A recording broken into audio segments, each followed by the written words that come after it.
Okay, hello out there. Welcome back to the Erasmus Expeditions. We are going to be running another Caldera Scattershot this evening, which is the Western fantasy setting that I put together. Scattershots are one-shots that I'm going to be running in the setting occasionally. And we played one just before the end of the year called The Chains of Regret, which you can find elsewhere on the channel. And tonight we have 5 returning players. The people that played in that game last time wanted to come back and do another one. So tonight we're going to be playing in the Year of the Dog. So I'm going to kind of kick it over to them, and then we'll handle a little bit of business and we'll get started. So Dave, why don't you start us off? Hey folks, I'm Dave with the channel Mournblade Gaming, and I am very pleased to be back in the chair with these fine folks here and ready to kick some ass, take some names, doing it the right way this time as Holy Joe.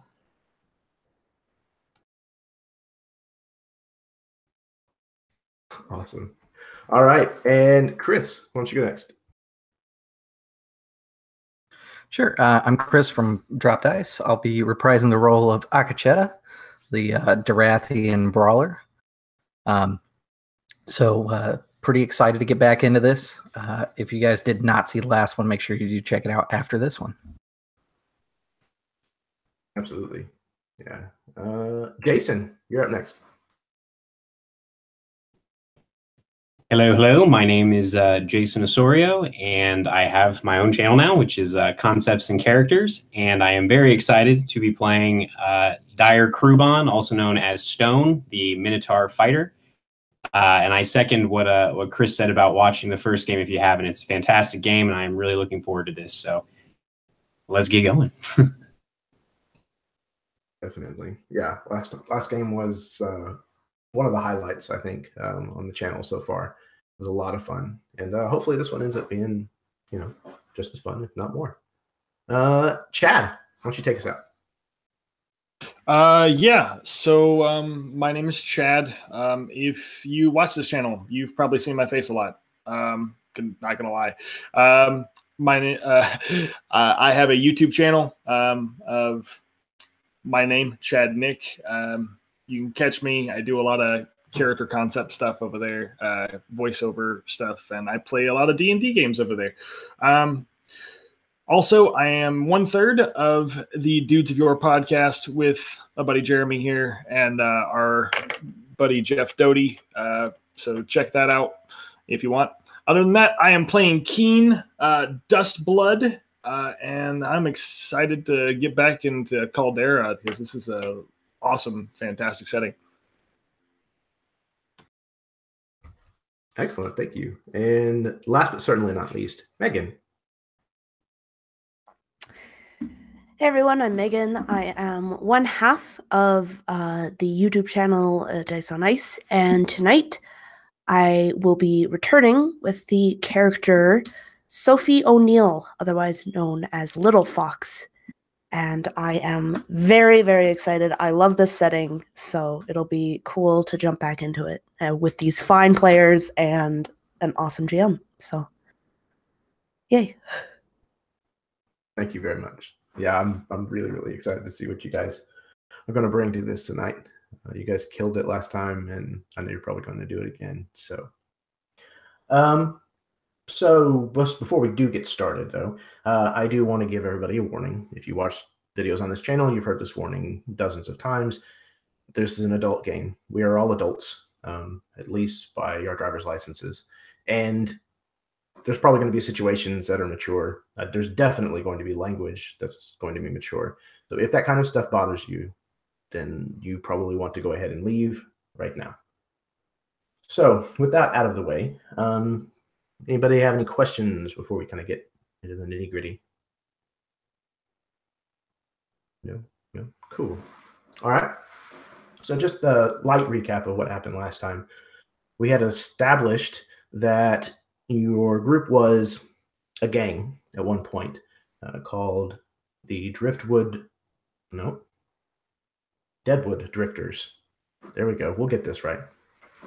and served under a man by the name of Jake Slade, who died in the same kind of event that tended to put a fracture in your gang, and you had all gone your separate ways. But one night you found yourselves in a forested clearing in the middle of winter at the same campfire, which is very strange since you all kind of arrived there individually. And then you were visited by several members of the spirit world, people who had gone before you. And you were kind of taught a little bit of a lesson about the kind of people that a lot of you had become, and maybe why it wasn't such a good idea to continue on that path. So that kind of brings us up to now. I figure the events of the woodland forest that you found yourselves in, that is now a memory that has celebrated its first birthday. It's been a year, and if you would, I would like each one of you to describe a little bit about how you guys got back together. I have 5 questions that I would like for you to answer kind of in your description that you're going to put out there.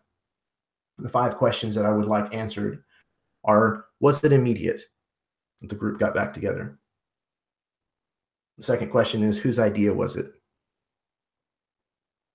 The third is, has the posse heeded the warnings of Jake Slade and the other spirits from that night? The fourth is, who was the last person your posse killed and why? And the fifth, what did the bounty for the Durathian known as Rust Stormgaze say to get you to come to the town of Scattergun Flats?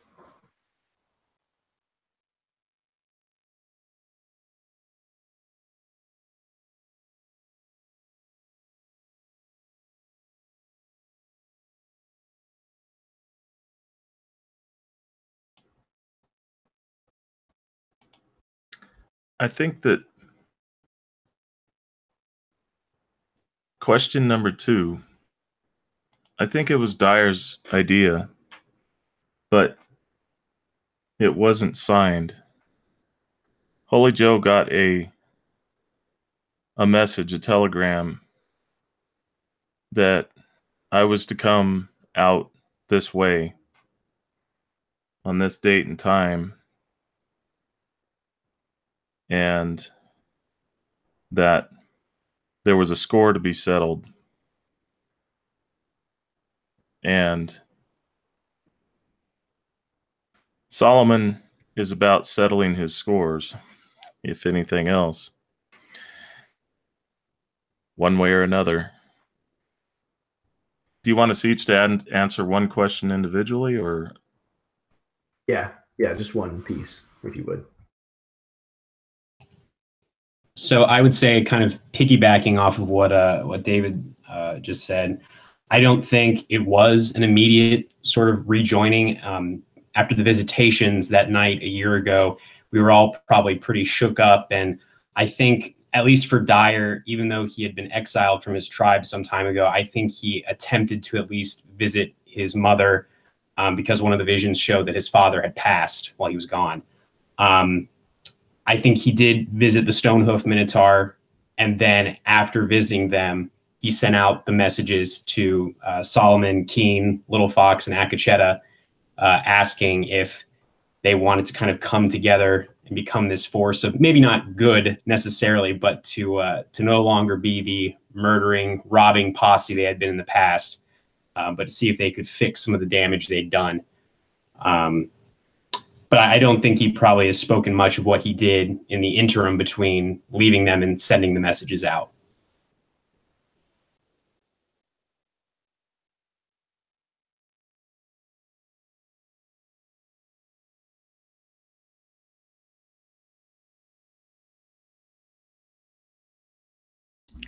So I think that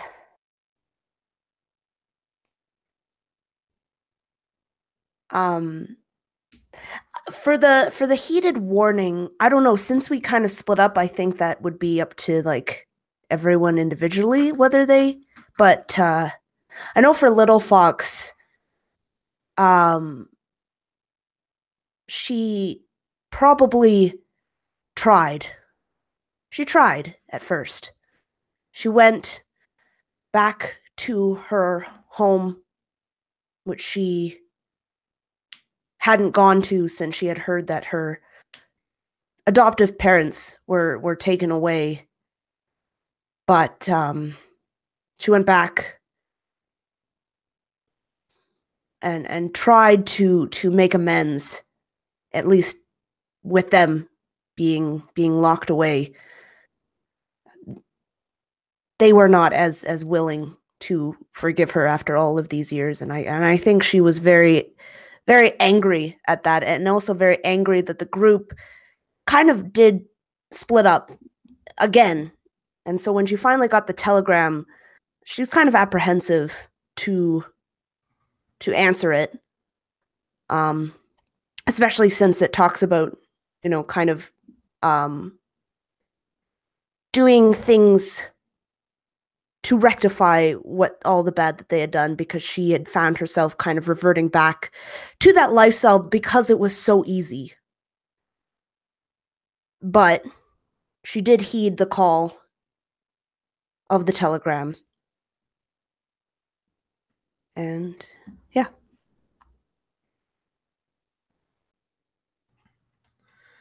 As for the last person that we had killed,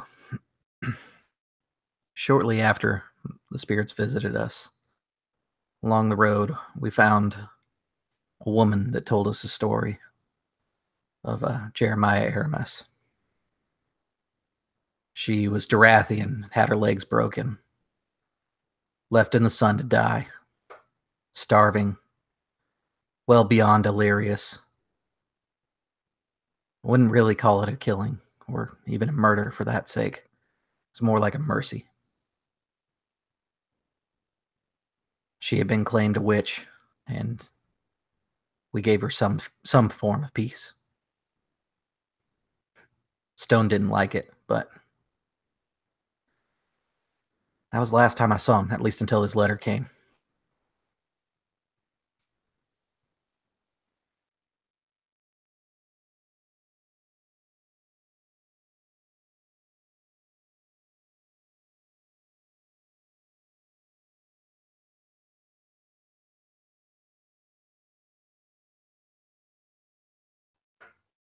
Okay. So the last question was, what was on the bounty that for Russ Stormgaze that drew us to the Scattergun Flats, right? I think that for at least for Keen, he knows Scattergun Flats. In fact, he remembers that vision that from that night of his parents, and that keeps ticking in his head over and over, and that guilty remark, that almost chastising remark from his father about, like, the next time that they see him, his father would kill him. And to have that kind of guilt on his shoulders, he can't keep but hating himself for that. So when he sees this bounty poster for Russ Stormgaze, this Durathian, he vows to himself that he's going to make things right, that he's going to do right now, that he's going to go on the straight and narrow, that, yeah, he might have been a criminal. Yeah, he might have killed people in cold blood, but he's not going to be like that anymore. So seeing the Scattergun Flats is what really perks his interest, because he knows that that's probably where his parents were riding to that day that he saw them in that vision. They were probably riding to the Scattergun Flats in their carriage. And there's something about that name that just sparks in him and drives him to want to go.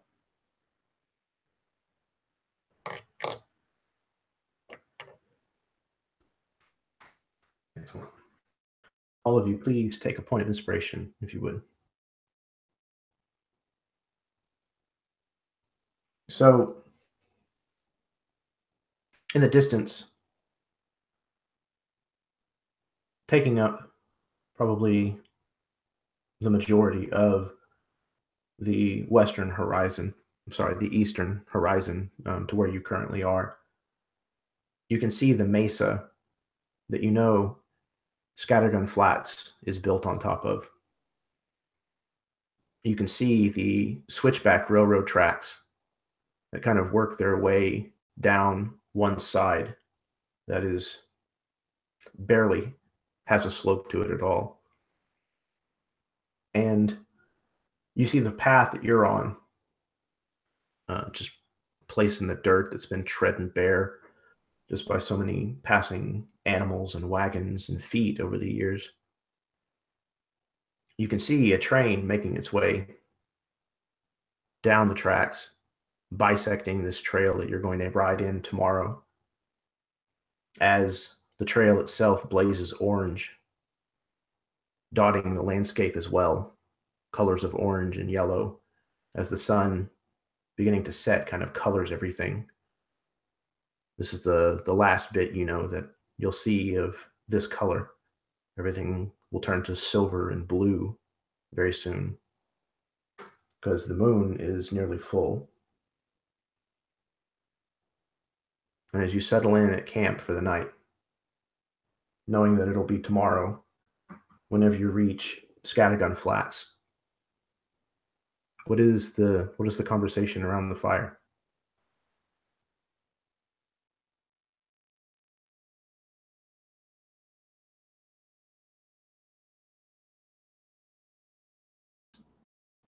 I think that Little Fox would just be kind of propped up by her pack, half in a half laying, half sitting position, and she's just absentmindedly just kind of plucking at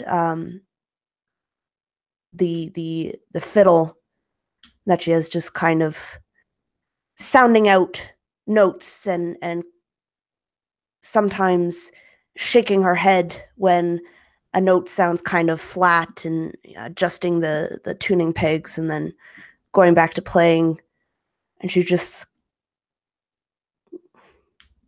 kind of glances up towards Akacheta.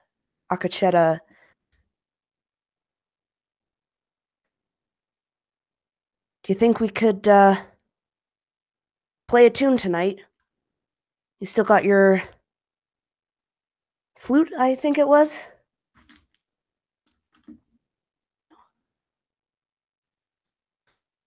Yeah, that's fine.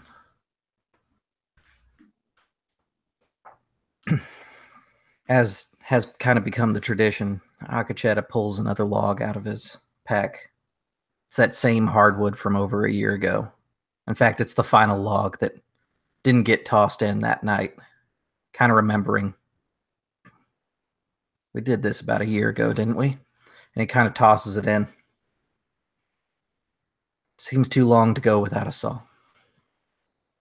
And he'll pull out a small wooden flute and that he's been working on, and he pulls out a small knife and finishes up carving out one of the holes, gives it a quick tune, and then adjusts a few more times. Anytime you're ready, Little Fox. And she just kind of nods and stands up, kind of putting her fiddle into place. Just kind of nods at you and just begins to play just this probably very well-known tune, just the intro to it, just so that you can pick it up and join in whenever.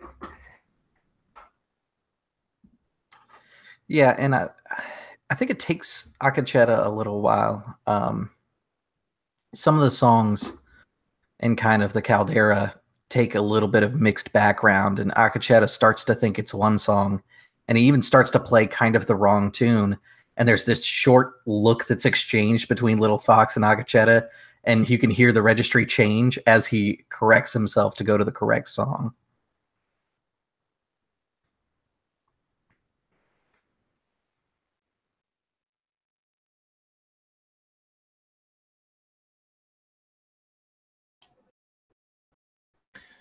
While they're playing the song, Solomon is he's just kind of sitting there with his gun in his hand, and he keeps flicking the cylinder out, whacking it back in, and then spinning it and putting it in his holster. Puts his hands up, and then the gun's back in his hands, pulling the cylinder out, spinning it. And he slowly stops doing that as the song begins to play, and they find their tune together, and he starts humming with them. And he starts to stand up and kind of quietly just starts dancing to himself as he's humming.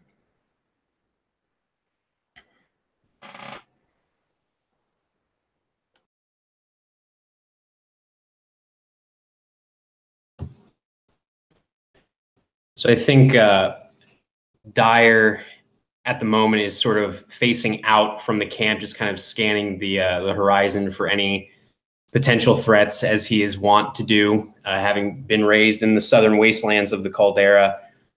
But every now and again, he kind of looks over his shoulder and smiles this big toothy grin, because he was a little concerned, honestly, with the way that they came together for that night, and then they went their separate ways, only to come back again. And I think, though Stone is by no means the smartest person in the group, he sort of senses there's still some hurt feelings and some tension between these people. And actually, when he hears that sort of change in register from Akacheta's flute, kind of winces a little bit, almost like he senses the group is still fractured in a lot of ways. But as the song plays, he actually begins to hum, and he kind of chuckles at Holy Joe, just kind of shaking his head and actually glancing over at Keen. Again, slightly concerned, since he's known Keen for a while.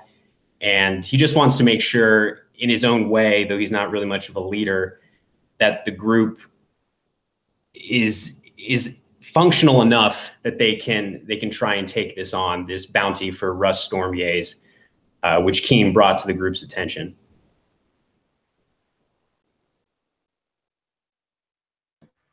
Keen is probably the quietest of the group right now. He looks out along these flats. He's just gazing out into the distance from their camp. And he turns his head and he hears the music playing and the humming beginning. And it feels weird for a moment, because he hasn't felt that. He hasn't felt that for a long time. He doesn't know how to react or take it in. But a small grin begins to come over his face.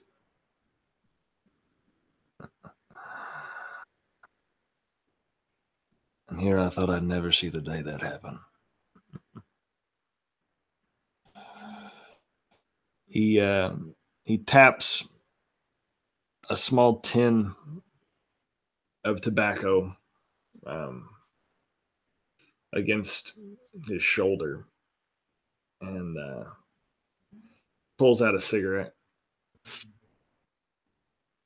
and begins to light it. It's kind of nice to finally see us all relaxed. You know what I mean? I see. Damn straight, boy. Damn straight. I knew you knew what I meant, Stone. I don't know where to begin, though. Look, I may be sending us into, I don't know. It just seems too quiet, you know? Something like this. I would have imagined that Stormgaze would have been raising hell.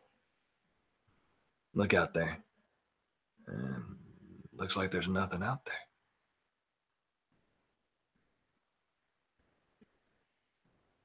It's too damn quiet.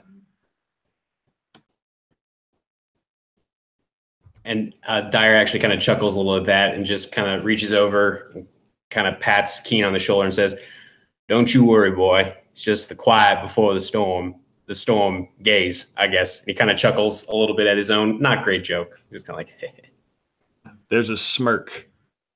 And you can see that he like wants to hit you. But he knows that that's your sense of humor. And he just tips his hat a little bit to you and then walks back over toward the fire. Getting a little bit more comfortable. You see that like very rigid elven demeanor sort of start to fall away, and he starts to hum to himself as he walks back to the fire.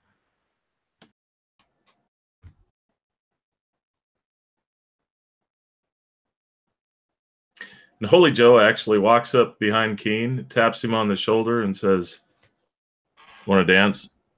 Purely platonic, of course, but I have to lead. I'm older than you are.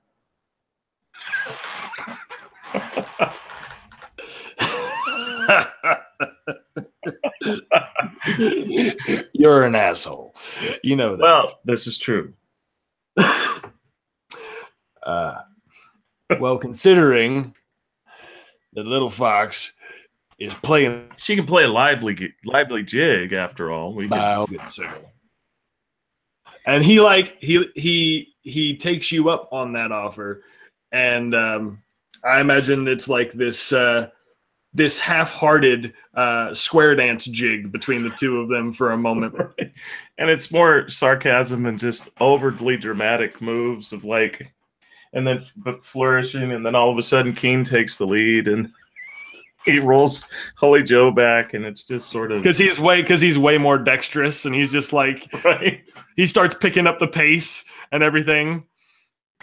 Yeah, I can almost imagine that like Little Fox, after they're done their song, she begins playing the jig but she keeps playing it faster and faster so that you have to move faster and faster to keep time, just until it's like this just cacophony of just sounds and noise and people colliding, and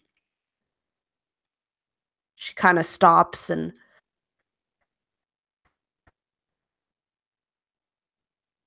wow.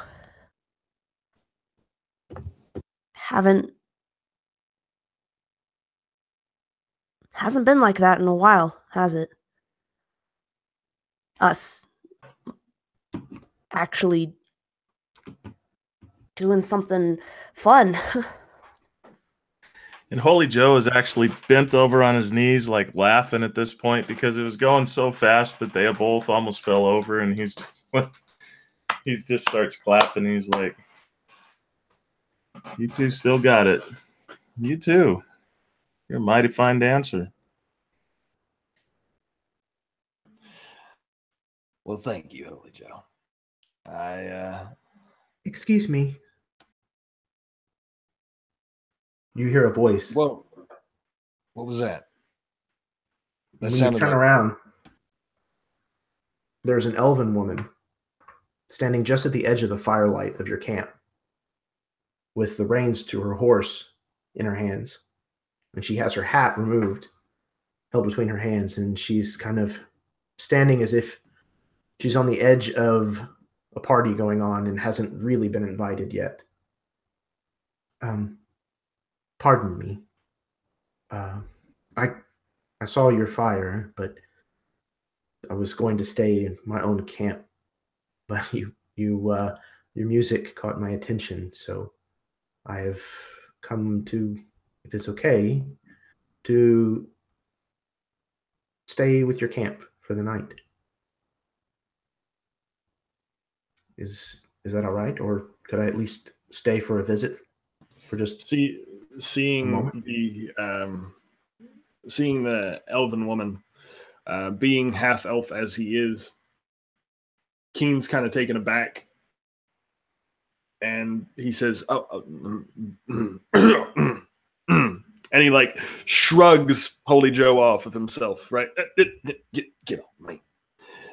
She kind of laughs a little to herself. Howdy, ma'am. Of course, yeah, you feel free. He takes his hat off, like, very respectfully. Yeah, feel free to join us if you'd like. My name is shit. What's my name? Colton. Colton Dustblood. Nice to meet you, ma'am. You may call me Keen, though, if you like. And he's a rude dance partner, as you can see.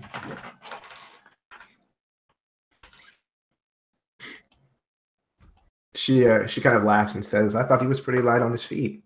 And she kind of takes her horse over to where all of yours are tied up, a large boulder nearby, and she ties her own up. Then she kind of comes over and finds a place to sit amongst the group. She says, My name is, well, people call me Mother Amma. My name is much longer than that." She kind of looks knowingly at Keen. I'm heading out to a little town called Salvation to the north of here. I think I can do a lot of good out there. Much better than I can do back there. And she kind of nods her chin back over her shoulder towards the mesa.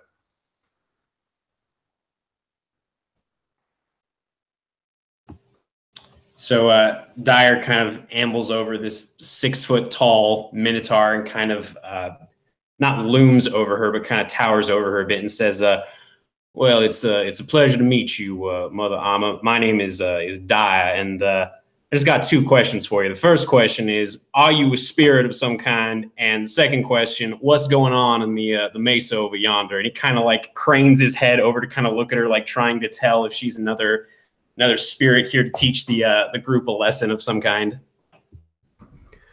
Dyer, you notice now that you're kind of paying close attention that her skin actually does have a little bit of a luminescence to it. Almost like as if the light of the almost full moon preferred her. The firelight maybe a little less, so it kind of has a soft glow. Not really one that's perceptible unless you're really paying attention. So anyone nearby would immediately hear Dyer kind of mutter, "Oh shit!" And then he kind of narrows his eyes, his gray eyes, and looks at her a little more closely and says, "You all right? You look a little radiant at the moment. Is there a reason for that? Maybe?" Oh, she kind of laughs to herself. She says, I didn't know that that minotaurs were known for being smooth." She kind of laughs. Oh, and Dyer actually kind of like coughs a little bit, like, "Well, no, I meant your skin is actually glowing, Mother Amma, very faint." Is it? Oh, yeah. Huh. Well, I suppose it's, well, I don't. Bragging is not polite or correct, but I am. I mean, you hear Holy Joe, it's like all he does. Like 90% of what he says is just bragging. So you're in good company for that. I'm a member of the Order of Luz. I'm a Luzite, and she shows me favor from time to time when I pray hard. And you said that there might be some trouble over in Scattergun Flats. You said you'd be able to do more good in Salvation than over there. What's going on? Those people in that town, well, if there is a person or place that is the furthest from the Mother's Light, it is most certainly Curtis Caldwell and Scattergun Flats. She kind of catches herself. She says, "Forgive me, I should not speak ill of others." We're all about the truth here, Mother Ama, so speak freely. And Dyer kind of ambles over and sits down by the fire, just kind of looking at her. I take it you all are headed into Scattergun Flats then? She kind of looks around the group. That was the goal, man. Yeah. We had a job there. Oh, I see. Well, it looks like you're armed for it, at least. Hopefully you're able to walk away from it all right. There's some tough characters in that town, I'll tell you.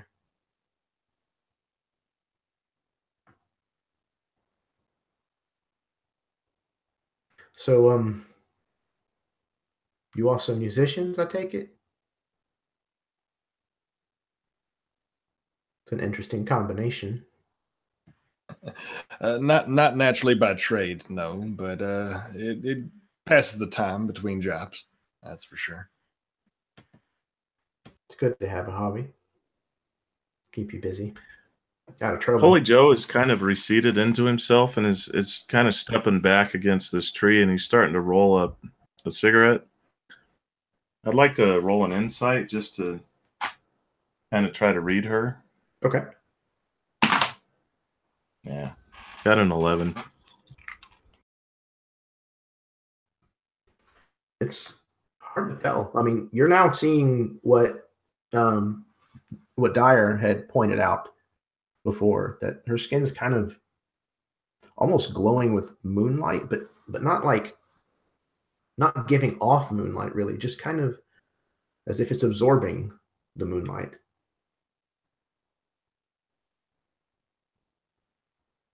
But it's hard to tell if she's on the up and up or not.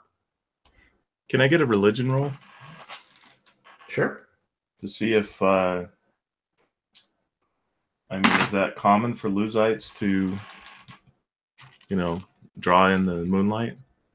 That's a 16. You have heard stories of things like that happening from, truly devout followers, people who came here during the Castilian kind of settlement that came through and put in the what we would know as Spanish style missions. There was a wave of them who came through first, and they established a lot of missions, roads, they dug wells. A lot of the towns kind of were established by them initially. And then they were all called home, most of them, whenever the great war between the realms happened back in the East. And now people are kind of coming back out here now that the war is over. So people who were settlers kind of in that time, you've heard stories about this kind of effect happening. Okay, so he's going to sit back and smoke a cigarette and watch. He's not bulldogging her, he's just sort of watching the proceedings. So does everyone see this kind of luminescence that the woman is forming? Yeah, it might take a little while for some people, just based on where you are from the, where the fire is between you, things like that. But eventually all of you would probably come to notice it. Yeah, I think as soon as Little Fox does, she kind of squints her eyes at the woman and just... But really, though, what kind of powder do you use that maybe reflects the light? Or, you could probably make a lot of money with women selling that kind of stuff. She just kind of laughs. She says, well, I've never really had to add anything to my skin. I'm an elf, and fortunately, I guess for me, it's never something I've needed. Mm. Okay. Keep your secrets. And she just kind of goes back to like kind of plucking at her fiddle. just gently and softly.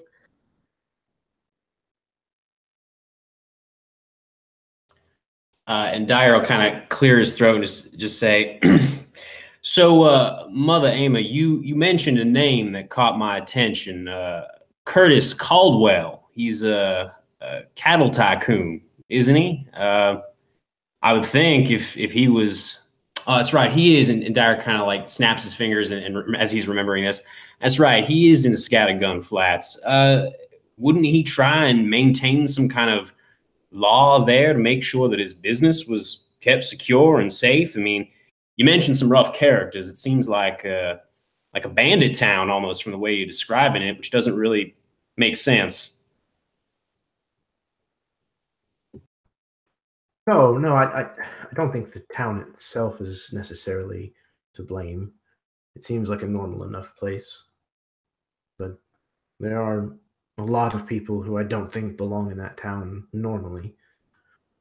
They've come for some kind of festival of some kind or something. They're just very rough, you know?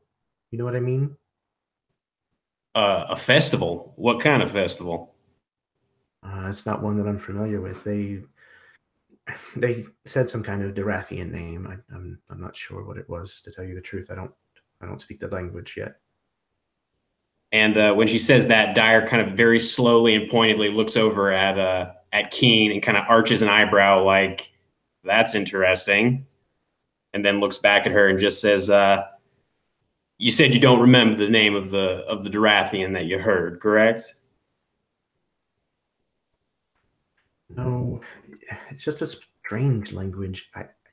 Forgive me. And she kind of looks over towards Akisheta and apologetically.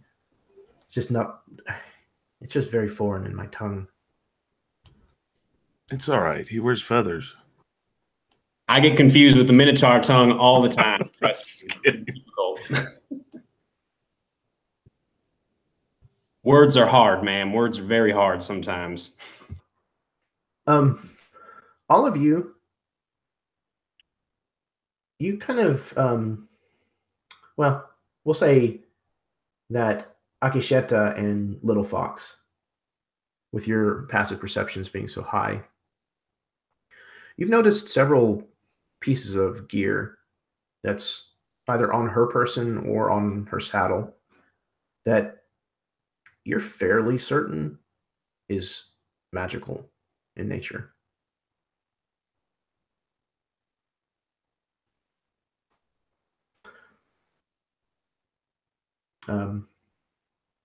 Yeah, and it's odd to see someone this far out in the Caldera who is openly carrying this many magic items, especially. But she doesn't seem to pay it any attention. I think that yeah, little Fox would just kind of look around and see if anyone else has kind of noticed this and maybe catching the eye of Akacheta. And she would just like raise an eyebrow. Sure got a lot of interesting items with you. You're not afraid of... I mean, I'm not saying stealing because we don't do that anymore, but borrowing them permanently. Aren't you afraid of that? She, her mirth kind of stops, and she kind of looks like an animal who now suspects that she may be in a trap. And she kind of looks from side to side a little bit, kind of looking at all of you, and you can tell she's incredibly tense now. And actually, it was about this time that Holy Joe was actually starting to approach her horse, just to admire the horse flesh, because he is a He has got a history with horses. He's familiar with horses, so he was actually going to inspect the horse just out of idle curiosity. And he got a 15 for animal handling, but it just adds to the situation. Yeah, the horse actually begins to spook a little bit, and like you're handling the horse the way that you've handled many horses before, and you've got a knack for it, and you know that you're not doing anything wrong or out of line, but you can tell that this horse has been trained, and it's reacting to you not out of fear, but out of maybe positioning. And she kind of looks up at you and she says, "Oh, he's a bit shy and protective. I'd be careful with him." Yeah, he is. I'm just usually they're kind of friendly. This one doesn't seem that way. What breed is that? Oh, he's friendly. That's an elven horse. Oh, what do you call it? His name is Aminodel. It means moonflower. Aminodel.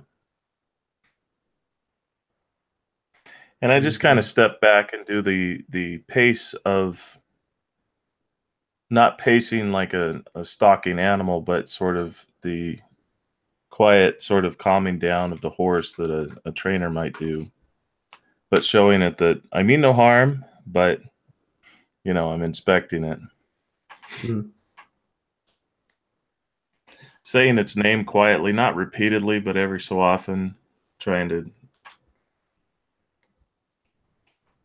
It doesn't look like it's going to continue to flinch or jump away, but it's definitely watching you pretty closely, and as is she.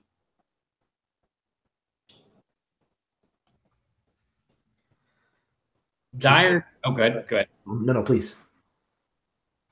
Chris, you can go ahead. There's some rations on the fire if you need it. And Akacheta, seeing that the woman's completely put off at this point, he's just not helping the situation. He knows he's not. And as she kind of just gives him this look like, "Are you kidding me?" Well, she is right. You don't have to worry so much. We don't do that anymore. In fact, some might say a few of us, and kind of glances over to Holy Joe, may have found God along the way. Or at least one of them. She kind of laughs a little until the comment about there being multiple gods, and then she kind of grows a little quiet, as if kind of being pensive and taking that internally. She says, "Okay, well, Luz forgives, so should I, and I will extend my trust as long as everyone stays amicable, I suppose." Keen seems to be the one that, like, I think Keen at this point would be the one to step in and try to be, because he is half elven, he would be the one to try and settle her the best he can. He's not a charismatic tongue. He's not this, like, he's got a face like even though he's elven, he's kind of got elven standards. He's got that face like a sledgehammer kind of thing. And he still says, "Ma'am, and he says it in elven, the best tongue he could, and we're not holy people by any means, but we're better people than we were. So there's no reason for you to fear us. I think we're all on the same page here. Whatever you were intending to do down there, I want you to know, I doubt we're going to be getting in each other's way. That's what I'm saying.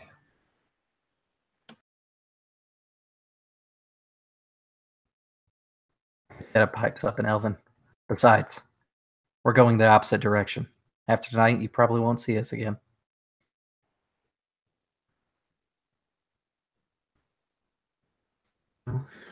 Many people have found their way to the Mother this way, finding forgiveness, coming into the fold from a dark path.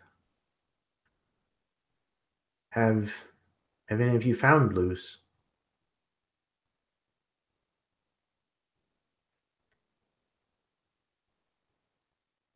Can't say as I have, ma'am.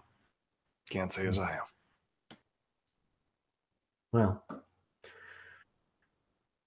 I think there's a reason that we crossed paths tonight.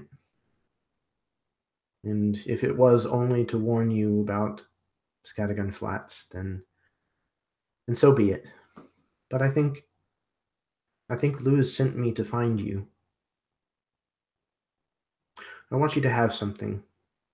I don't know which of you will take it, but I insist that you take it with you as a gift. She kind of very slowly reaches down and undoes the buckle from her gun belt, kind of holding her other hand up to show that she's, means you no harm. She pulls the gun belt from around her waist and empties the 2 6-shooters and the bullets that are in it. And she hands it over to whoever it is that's closest.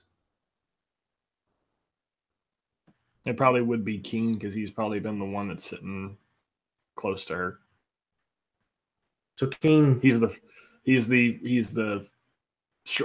first, I think she's probably the first Elven person that he's seen for a while. And so that's probably why he's so enamored with,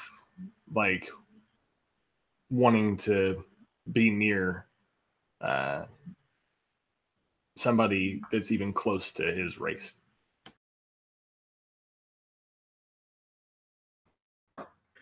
She coils up this black, meticulously stamped leather, and you can see that it's covered with silver and mother of pearl kind of decorations, studded all about it. She kind of rolls it up and hands it to you. She says, this has served me pretty well in the past. This is, they call it Cazador de los Caminantes Lunares. It's a Castilian made. I think you should have it. There's a low whistle that comes from his lips as he sees this gun belt. And for a sharpshooter, this is like seeing gold being handed to him. And for a moment, he feels guilty. He says, ma'am, no, I can't possibly take this off of you. It's almost unfair. I insist, please. I have a spare. It's just not. It's not this one, but I think, yeah, I think Luz wanted me to give you this. That's what's on my heart. Well, excuse my language, ma'am, but shit, that's a nice gesture. Thank you kindly. And he begins to very awkwardly take the belt and strap the belt to his side. Ma'am, if I could ask, what? Because I've never done this before. What's the proper thing to say? Some sort of lose blessing, I guess. What should I say to you in response to this? She kind of shrugs and says, simple thank you would suffice, I think. And a smirk comes over his face as he like, yeah, no, I suppose so. Yeah. Well, thank you. Holy Joe actually comes walking forward, and you are downright smitten, boy. And he starts walking up on there, and he starts, woo, that is nice. He's like, shut up, Joe. Nobody asked you. Pretty. You look pretty. But you got to remember. And as he's holding his hand up, he brings it up, and the gun pops into his hand. And he says, gifts come with a price. And he spins it and he puts it back in his holster. Just remember that, my friend. Yeah. I will. And you can see that like his elven face is like giving off this red blushing tone, and he's like, yeah. So as we were saying, you notice that Mother Amma has her eyes on Joe and his hand where the gun had appeared out of thin air. She looks a little troubled, but she hasn't said anything.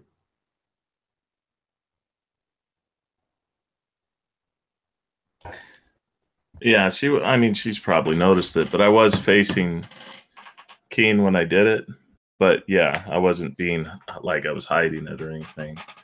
And I didn't ever threaten Keen with it. I just, was just to display that gifts come with a price.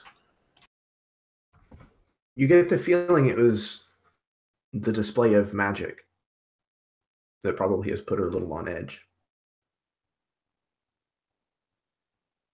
She kind of looks, oh, well, I'm embarrassed to say that I don't have the license for the gun belt, but I think it'll be okay. Ma'am, I've gotten by without licenses for a while now. I think I'll be fine. Of course, she says and smiles. Is there anything else that you guys want to interact with? Do you give gifts like this to just everyone you meet by the campfire? No, I'm not really in the habit of giving things like that away. Like I said, it's just something said it was the right thing to do. Can I think. Can I do an insight check? Sure. Because to Little Fox, like, nobody is this nice and, like, has no ulterior motive. That's a 19 on insight. Little Fox, you're pretty good at judging people. It's just something you've had to kind of adapt to. Being somewhat of an unusual character in a lot of towns, you kind of had to learn who was going to be kind and who was not pretty early on. But she seems genuine. As impossible or difficult as it seems, that's kind of what your gut seems to be telling you. And I think, like, the more her gut tells her that she's being genuine, the more Little Fox hates this woman. So she's just gonna kind of and just shrug her shoulders and just kind of waltz off. Not too far, but just away from the immediate campfire.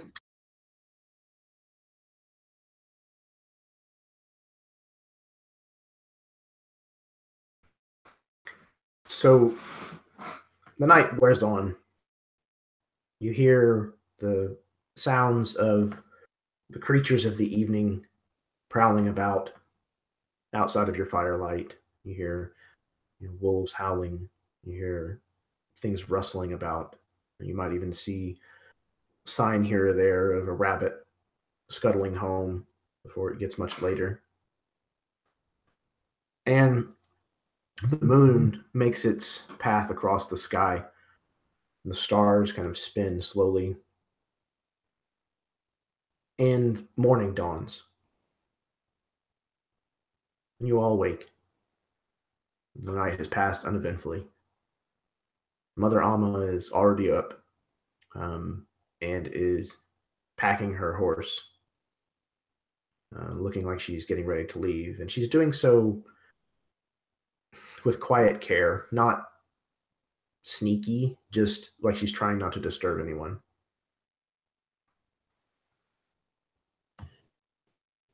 So I think Dyer, as he's gotten older, he doesn't really sleep as much, though he does enjoy sleeping. So he's probably up around the same time she is. And he actually walks over to her and just thinking about, the horse and how Little Fox mentioned that this woman had a lot of interesting items in the whole gift exchange with Keen.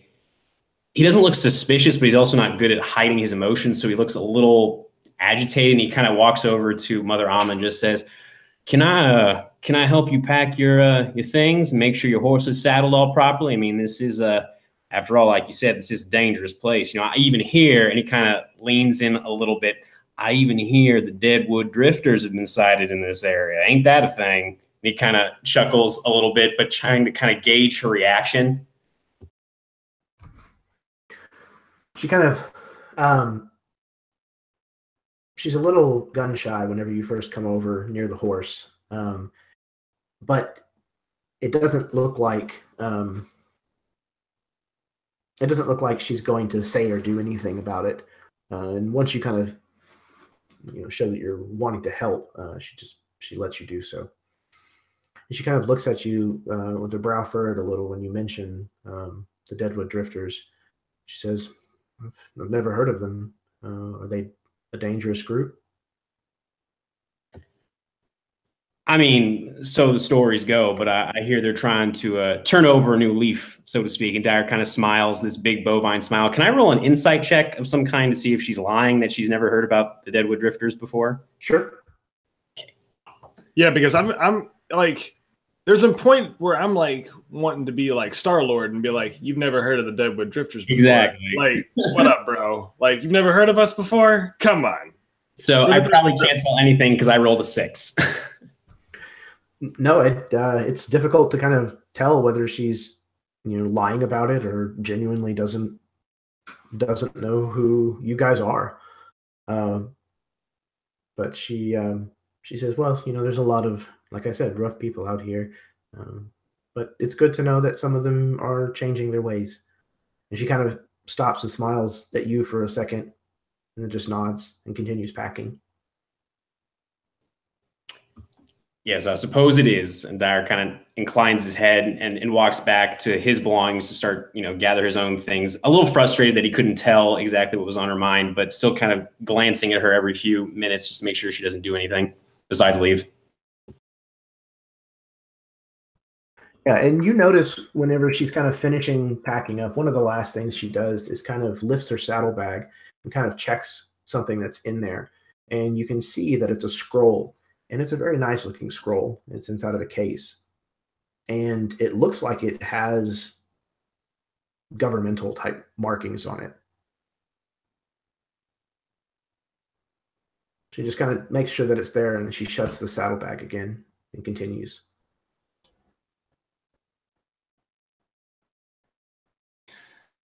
I would imagine that Holy Joe has been kind of getting up, stretching, and saw this interaction. And since she's getting ready to leave, he says, "You'll not stay for a bite of breakfast and some coffee?" He says, "Well, I'm eager to get to salvation. It's several days ride, and honestly, I don't really want to be out in the wilds for too long. I might take some for the trail if that's okay, as long as it's not meat." Vegetarian. Well, I am an elf. I Oh, have okay. managed to adapt to a lot of things of the life out here in the Caldera, but that is not one that tends to agree with me. I think we got some bread. Bread would do fine. So Joe goes back to his pack, and he goes and breaks off a hunk of bread and comes walking back. And as he hands it to her, he kind of quietly says to her, like he's trying to remember something long forgotten, but he remembers the priest in the orphanage that always oversaw them, and the parting that he would give. And he kind of looks off wistfully for a moment, and he says, "May the light always guide you on your path. May the luminescence always shine upon your heart. And may that radiance show to those that," and he's kind of thinking for a second, "so they know his brightness." I think that's what it was. Did I get that wrong? Very close. No, very, very close. Her brightness. She kind of laughs a little. Says, "That's very good. I didn't realize that, that you knew of her ways. When I asked last night and no one responded, I just assumed, well," and she kind of holds the bread aloft and she says, "Thank you." Yeah, Padre Rupert Kozlov was his name. He was a mean bastard, but he took care of me, and when I needed it, when I was a little one. Wow. Then to Padre Kozlov. And she kind of tucks the bread away. And she says, "Say goodbye to your friends for me, please. It was wonderful to find people out here who don't want anything from you, or you can actually fall asleep around." Yeah, we're a surly bunch. So kind of rough around the edges, and yeah, sometimes you get a smell of bullshit, but Well, you are people of the Caldera. I heard that. Sorry. Well, it is what it is. I will. I'll give your parting to Colton personally. I'm sure he would appreciate it. He might be a little upset, but I'm sure he'd like to see you again someday. You just might. I would like that. Well, she kind of tightens her hat down onto her head. "I best get going. Try to put as much dirt in between me and this place as I can before the sun sets."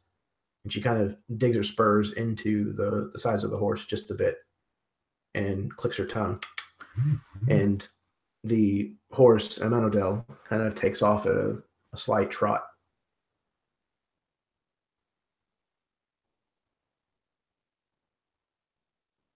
So, what do you want to do with the rest of your morning before you enter Scattergun Flats?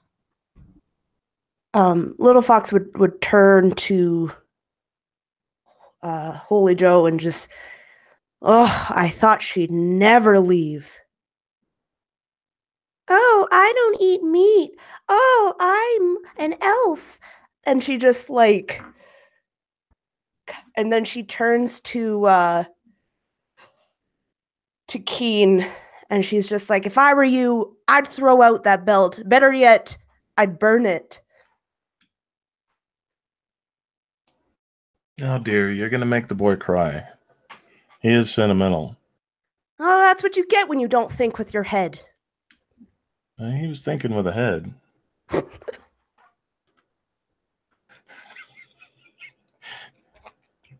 As he goes walking away, and he just claps Keen on the shoulder.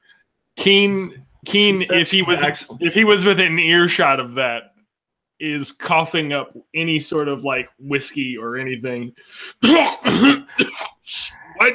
It's perfect because Solomon walks by and kind of claps him on the back, and he's like, "She actually said she might see you again someday, so there's hope." Okay, that's wonderful.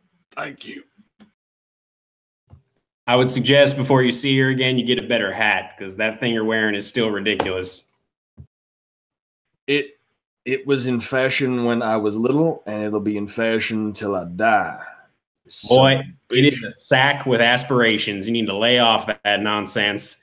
Dyer looks over at Little Fox and is like, does she seem a little suspicious to y'all? Like, I don't know. Not just the gift given and the elvishness. I mean, there ain't nothing wrong with that, but it's strange, right? She had interesting items. Like you said, she had a well-trained horse.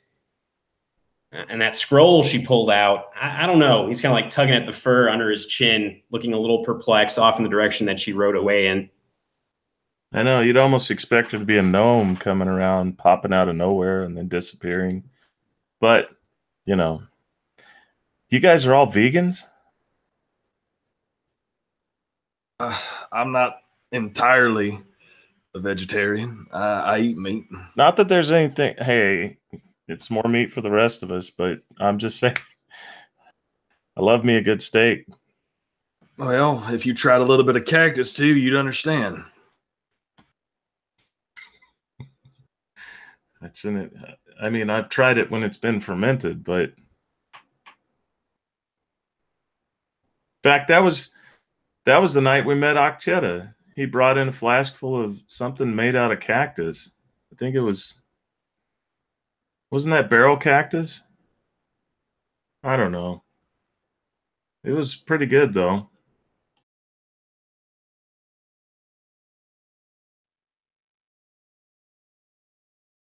Yeah, and I guess I look around and it looks like Akchet is nowhere to be seen because he's out scouting.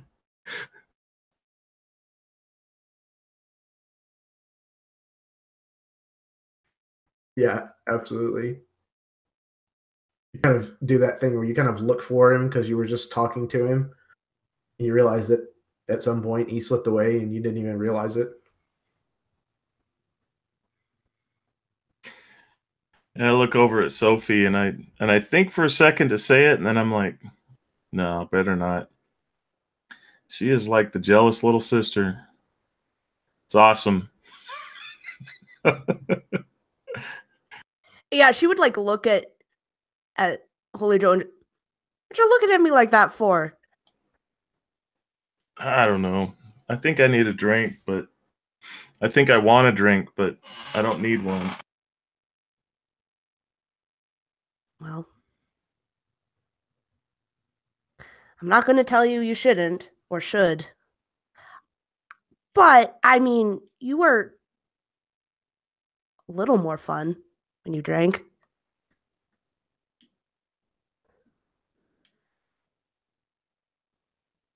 Where is that? I don't know. Personally, I do not miss seeing your your pecker out your pants as you drunkenly piss all over everything in camp. Now, for the love of the spirits, let's put as much distance between us and that whatever she was as we possibly can and die. Now, what are you casting aspersions about? I don't know what the fuck you're talking about because I never pissed on nobody. Yeah, see, you were too drunk to remember, Holy Joe. That's the problem. You might have been more fun when you drank. You're also more of an asshole, if that's even possible. I remember sitting down next to Akcheta and, you know, sharing some drinks. You know, there was Okay, there may have been some blackouts in there, but there's no need to start, throwing rocks. I ain't throwing rocks. Just you need to stop throwing back drinks. And Yeah. Dyer just leaves the camp, heading in the direction of the mesa. Come Yeah, on, y'all. When he eats like a bull and then leaves a mess, oh my God. You just hear very faintly, asshole.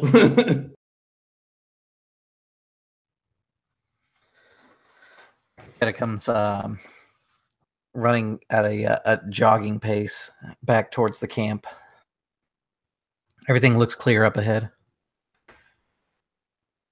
The way that woman spoke last night, I figured I'd take a look. It's a good I don't know idea. what she was so concerned about, but I suppose we'll find out when we get there. Right. Probably saddle up and head out, I guess. I feel like she'd be concerned if there was a piece of garbage on the floor, on the road. She'd say the whole village is coming down in shambles. Yeah. She really got into your craw, didn't she, girl? I Lose can eyes smell can't be the a little, salt off your breath. Those eyes can be a little much sometimes, but it's fine. She didn't harm anybody.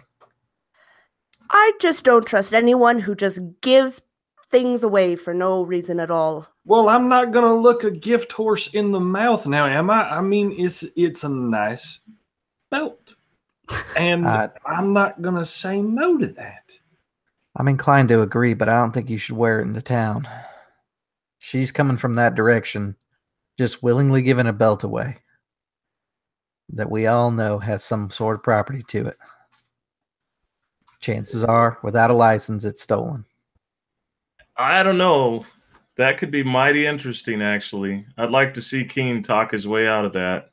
You think I've ever cared about stolen property before? Exactly. That How boy long we been doing that? he talks better than he dances. Can't you tell? It's not about the stolen property, it's about whoever may be looking for it.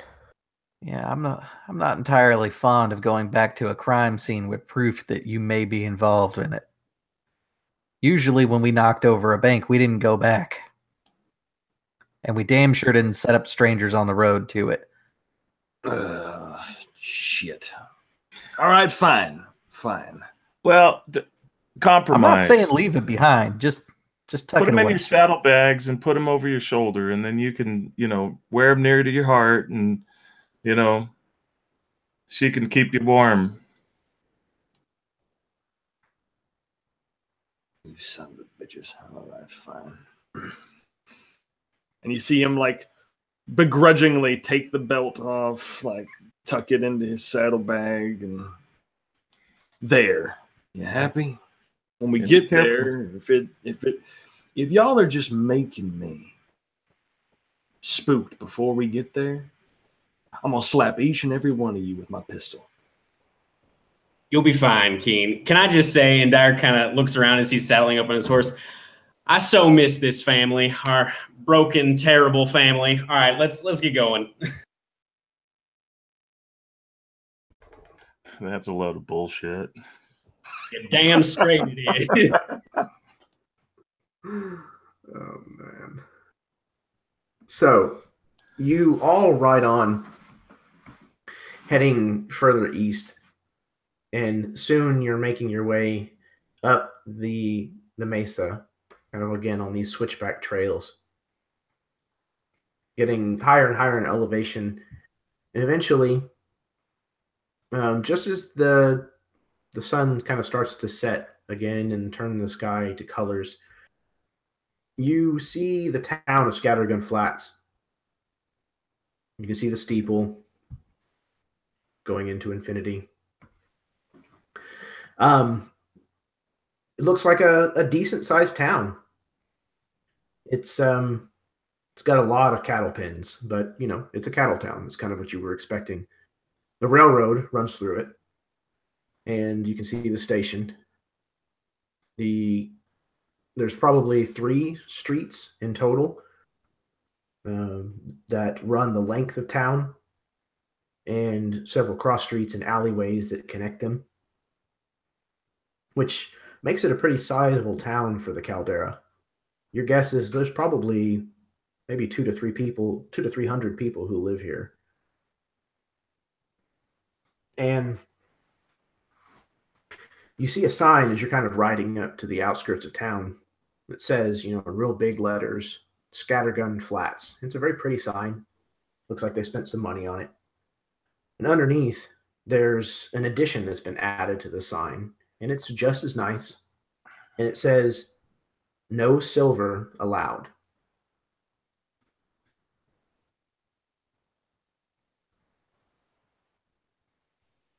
No silver allowed. Correct.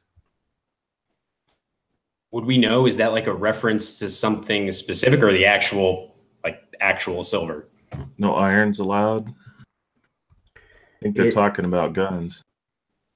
It's hard to tell. It says silver. So seeing this, Dyer not something you've heard before. Yeah, it's kind of weird. Dyer will take his Derringer, which has some silver on it, and just kind of tuck it into his breeches, looking a little confused at the others as we ride towards the town. What kind of stupid rule is that? I don't know, but that Derringer is going to rust. You keep a civil tongue in your head, Holy Joe, though I do agree with Little Fox. This seems highly unusual.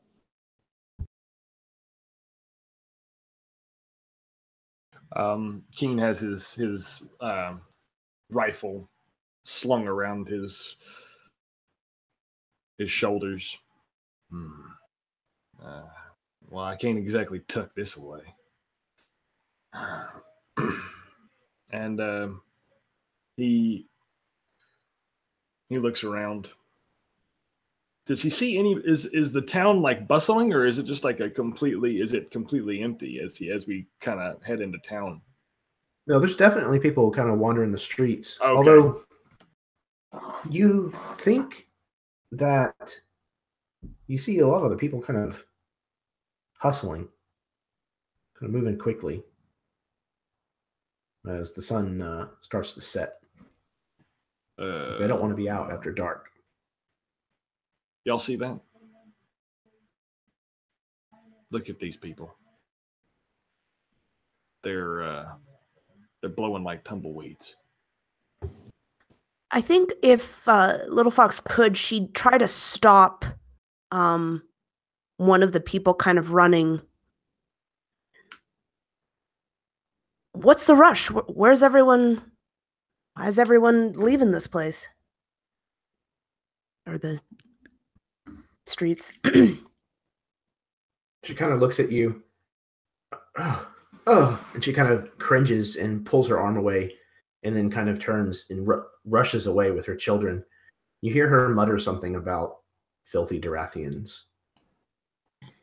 Did you brush your teeth this morning? I thought you ate an apple every morning. She would like shoot you the dirtiest look. Would we have a rough description of what Russ Stormgaze looks like? Could we, if Dyer wanted to, could he kind of start scanning the crowd to see if he recognizes any of them? Yeah, there might even be like a picture of him on the wanted poster that came with the bounty. He looks like a Durathian with very long hair, which is not uncommon, and he wears trappings that are more like the other people who have come to settle this place. He kind of wears a vest with no shirt and wears a black Stetson style cowboy hat. And he has kind of this empty gaze, kind of like this 1,000-yard stare, if you will. But you don't see him amongst the people, either rushing from place to place and looking like they're battening down the hatches, or any of the others that don't seem like they're anywhere, that they're rushing anywhere. Like they're lounging around.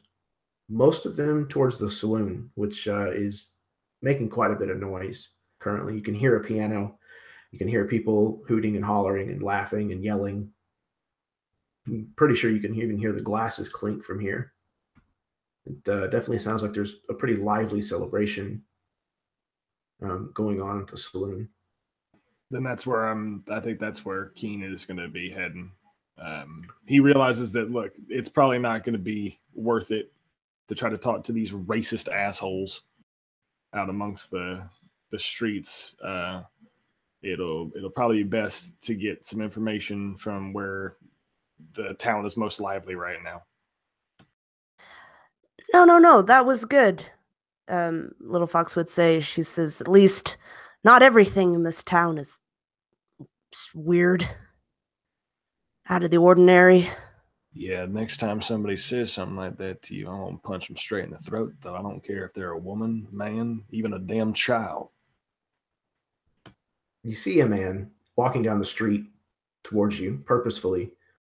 And from here, you can see the glint of the 10 on his breast, the six-sided star, the symbol of law here that represents the Council of Six back in Edgestone, the seat of power for the Caldera territory.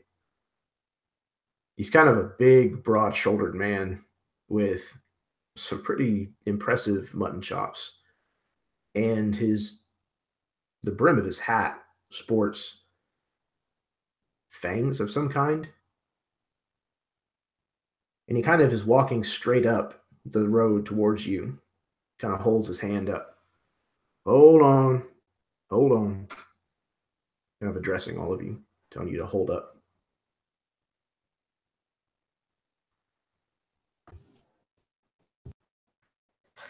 Akacheta pulls back on the reins to stop his dustier. Little Fox may not be used to it, and I think Akacheta's been more on the outskirts. The racist comments, being stopped by the law, it's kind of commonplace for him. He stops and keeps his hands on the reins, both of them, just waits for him to come up, knowing that it's usually better just to let this happen at this point than do anything about it, especially since we're not punching the sheriffs anymore. Keen is, I don't know. I imagine between the five of us, who do you think would be in the front? Like of this, like, up to you guys. I think outside the city, Akacheta has been kind of taking the lead. He scouts a little bit ahead, pushes his horse a little farther, comes back, but pretty much as soon as hitting the city, he's fallen to the back. Very purposefully. He's stayed real quiet. He's kept his eyes down towards the ground where he's going next. He's lost a little bit of kind of his jovial kind of attitude coming into the city.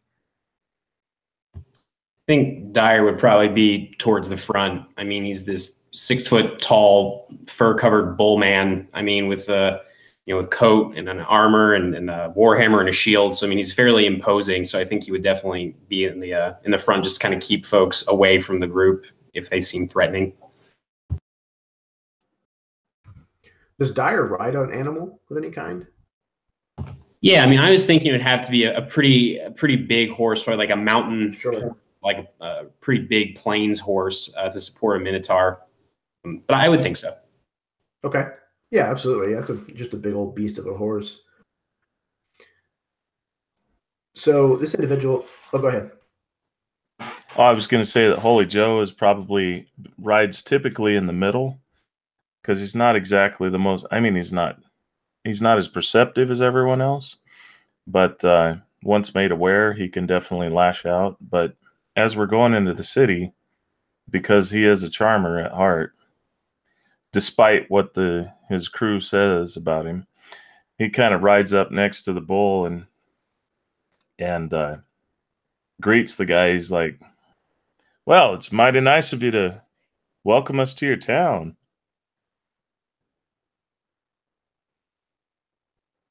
Yeah. The name's Waite. Sheriff Waite. And he kind of reaches up and taps his silver star on his chest. And the more perceptive of you, Little Fox and Akisheta, you realize that his nails are really long. Almost kind of pointed. It's not super uncommon, but it's definitely something that catches your attention. He says, "You'll be turning your silver over to me. You can have it back whenever you leave the town of Scattergun Flats. I don't think there's going to be a problem, is there?" And he kind of reaches down and places his hand, like he's got it in the picture here, on the butt of his holster. If you're talking about taking my rifle, then Does it got silver on it? then yeah. If it's got silver on it, it stays with me. He Silver looks at his coin, gun. silver jewelry, silver bars. If you got silver fillings, I'm pulling your teeth. You ain't touching my teeth. Don't fuck with me, little boy. And he kind of curls his lip at you.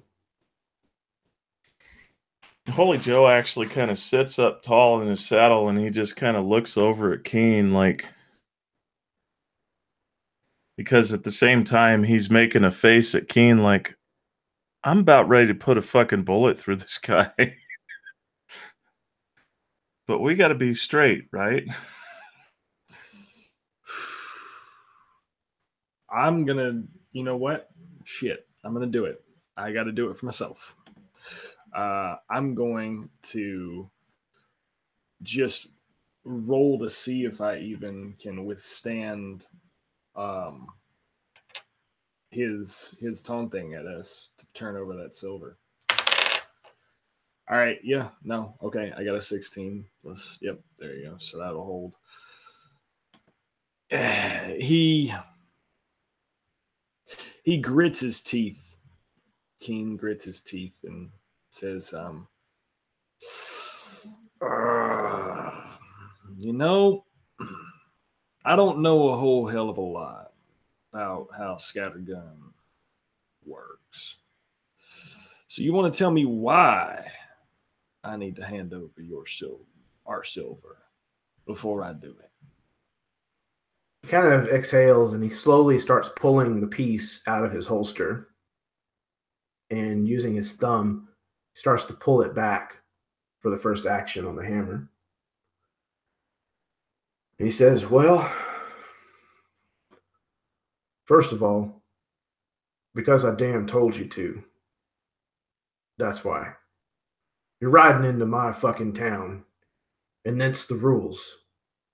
It says it on the sign, and I gave you the politeness to tell you a second time. I'm not going to tell you a third. All right. Here's the thing. And he hops off his horse. I'd stay right where you're at, son. You got about 4 rifles trained on you at the moment. I'm not the only one with a gun or the set of balls that's here to take you out if you cross the line. Hey now. Listen to me here. I'm being nice to you. I don't have to be. But I rode into your town because I'm being nice. We haven't laid a hand on anybody. Understand? I just asked, what's with the ban with silver? You can respectfully answer that and put your gun down all at the same time. Nobody has to do anything. Make me a persuasion roll, please. 19. He stares at you for a long moment, sizing you up. And he finally releases the lever on the hammer, slowly letting it slide home before he kind of reaches back and tucks it into the holster again, still not taking his eyes off of you. Finally, he speaks. He says, there's some kind of iron or something down inside the Durathian ruins that are inside this mesa. The silver doesn't react well. We don't allow it in town. It's not my rule, but it's mine to enforce. I don't like the look of your kind, and I'm willing to let you pass even still. My kind? My kind? Oh, now, son, you are really wearing thin on me. But... Son, I ain't got time for this shit. You're either going to hand over the silver or you're going to turn around and leave town. Whether that's in a pine box or it's on your horses, I don't much give a damn. All right, now I think this has gone far enough, and Dyer kind of urges his giant gray horse forward and actually gets off of it and pulls out his silver derringer. He's like, and he looks over at Keen and just says, "Keen, I understand, trust me, but let's just do this for now. All right, come on." Fine. But if this asshole betrays us, and I don't get my shit back, you're the first person on my list. You understand me? I'll be looking for you if it happens. And he kind of holds out this kind of velvet-looking bag, almost like a Crown Royal bag in size and shape, only it's black. And it's the kind of black that like light just doesn't reflect off of it at all. There's no sheen to the weave of the fabric or anything of that matter. And he kind of jostles it, opening the rim, and holds it out towards you. Put it in. So Dyer walks over with his derringer, and he looks Sheriff Waite in the eyes and just says, "A very good friend, a chieftain, gave this derringer to me. If you lose this," and he looks back at Keen, "like the boy said, we're going to have some problems." And he just very slowly and deliberately puts it into the bag. And you notice when you drop it in that it falls from your hand, but you never hear it make contact with the bag in any way. You never see the bag change shape or size. It doesn't even seem to change weight whenever you drop this piece into it. You got a ticket for that? So we know who's what and so on? Because, I mean, we could just walk up and just claim any gun, right? I know which ones are yours. And I know which one's mine. I'm sure Keen knows his weapon better than anybody. My weapon is in silver, so I'm keeping mine. Thought you said there was silver on it. I got other things that are silver, but my gun ain't silver. All right. And the reason why he was so hesitant is he realizes that maybe that gun belt that he just received very well may be glistening silver. And he begrudgingly goes into the sack and he grabs it. Shit on a brick. All right. Here.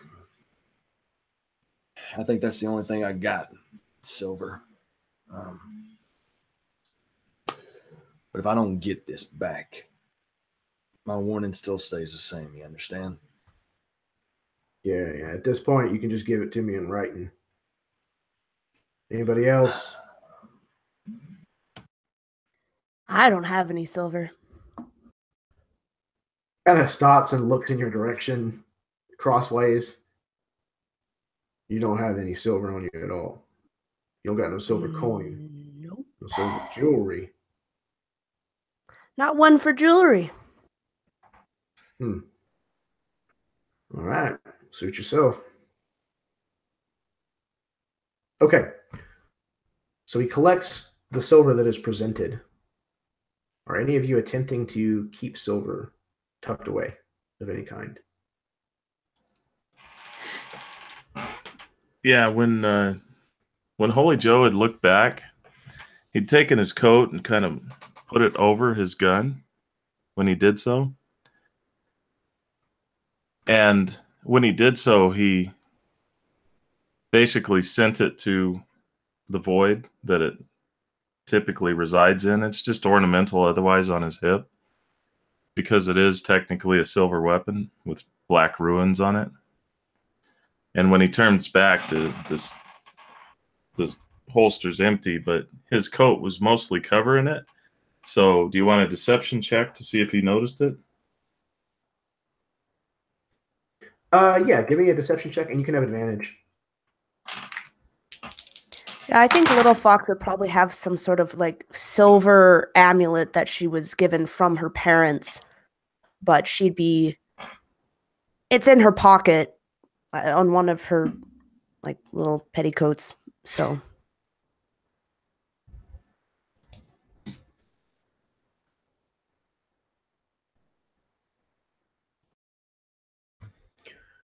Joe, he has come over as he's kind of accepting things from people, and he lifts your coat back and sees the empty holster, kind of looks up and eyes you for a second. As he starts touching my person, I'm like, "Sir, am I under arrest?" Not yet. Well, why are you putting your hands on my person then? I'm checking to make sure you're not hiding anything. Your eyes. Now you just got to rub it in, don't you?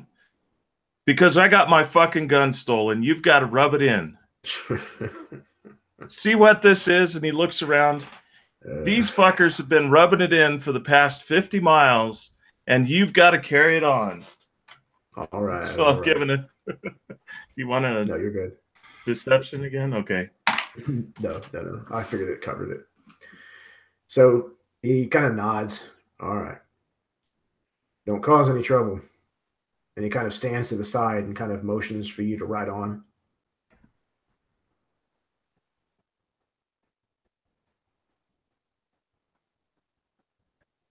Well, thank you, Sheriff Waite. It has been a pleasure, and I look forward to meeting you again. And he kind of snaps his finger like that, politely but somewhat curt.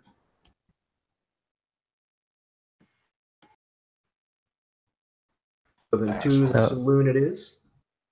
Go ahead. Agachetta's not lying that he has silver on him. What he's instead doing is pretending he doesn't speak the common tongue. He's keeping an entirely like 1,000-yard stare, very confused looks at the others, like he doesn't really say anything. And I'm just hoping that he doesn't know Durathian, because if he does, the jig's up and I've got to give up my one possession with silver, which is like a little buckle on my hat. It means nothing other than it's a fancy hat.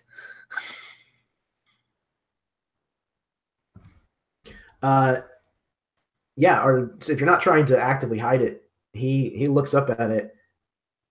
He shakes his head, and he says, "Did any of you speak to him? Tell him that he needs to give that to me. I can just snatch it off his head, but I'm trying to do you the common courtesy here." See, I wish I knew Durathian, son. I really do, but So- unfortunately, I don't.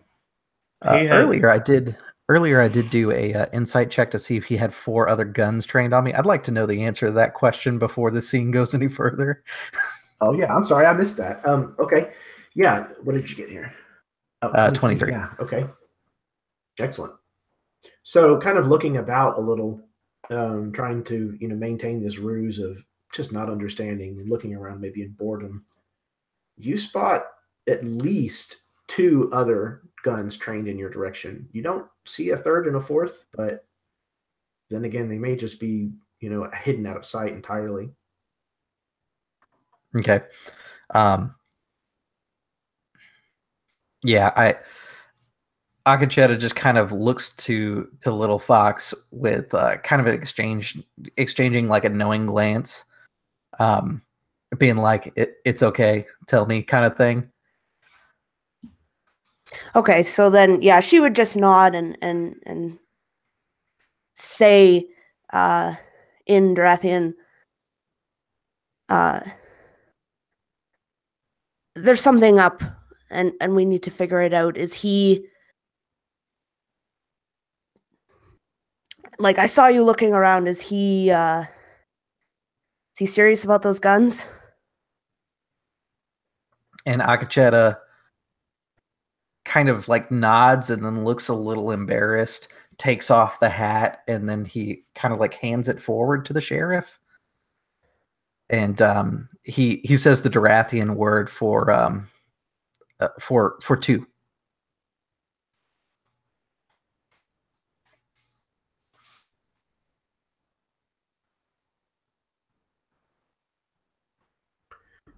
And he collects the hat, kind of pulls the ornamentation off of it, kind of roughly, drops it in the sack, and then kind of tosses the hat in your general direction.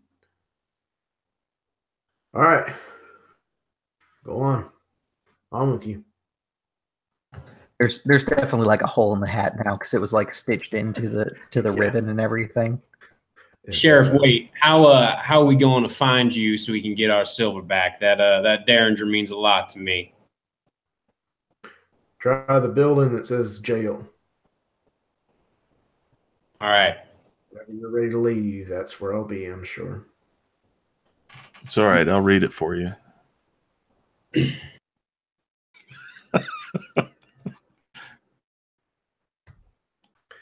All right, so the five of you then begin to head towards the saloon, yes? Okay. You approach, Yes. and you tie your horses up to the rail outside where they can reach the trough, and they all start drinking. And you walk up the small, shallow steps onto the wooden deck that kind of surrounds the outside of this wooden building. And it's just as loud right out here as it is probably inside. And you see ahead of you these two swinging doors that accompany every saloon you've ever been in out here in the Caldera territory. These open doors on the top and bottom that swing back and forth. And you start to walk in, pushing these doors out of the way, the music comes to a stop. And that's where we're going to take our 10-minute break. So go to the bathroom if you have to, refill your drinks, smoke them if you got them, kiss your spouse, all the usual regular stuff. Yeah, thank you guys for tuning in tonight, who may be watching. Thank you who may be watching later on. Thank you very much so far to the 5 players this evening for coming back. This is a lot of fun. I did forget to say that I put all of the links to your channels in the description of this video below, with the exception of Jason's, which I will add later on. So yeah, just about 5-10 minutes, we'll be back and we'll play the second half.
Hey, guys and gals hanging out there. What's going on? Hope you're having fun tonight. As much fun as I'm having. Love picking on these guys.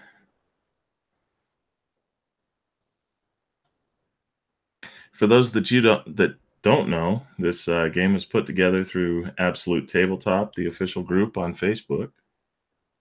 And yeah, a lot of fun.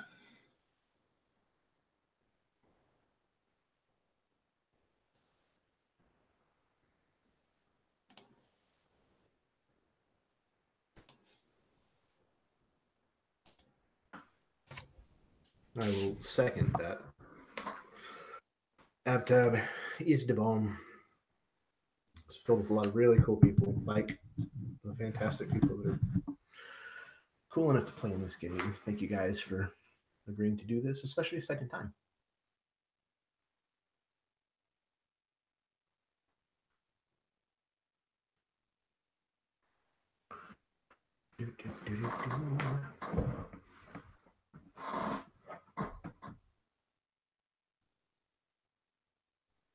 Can't believe it's only Tuesday. It sucks a lot.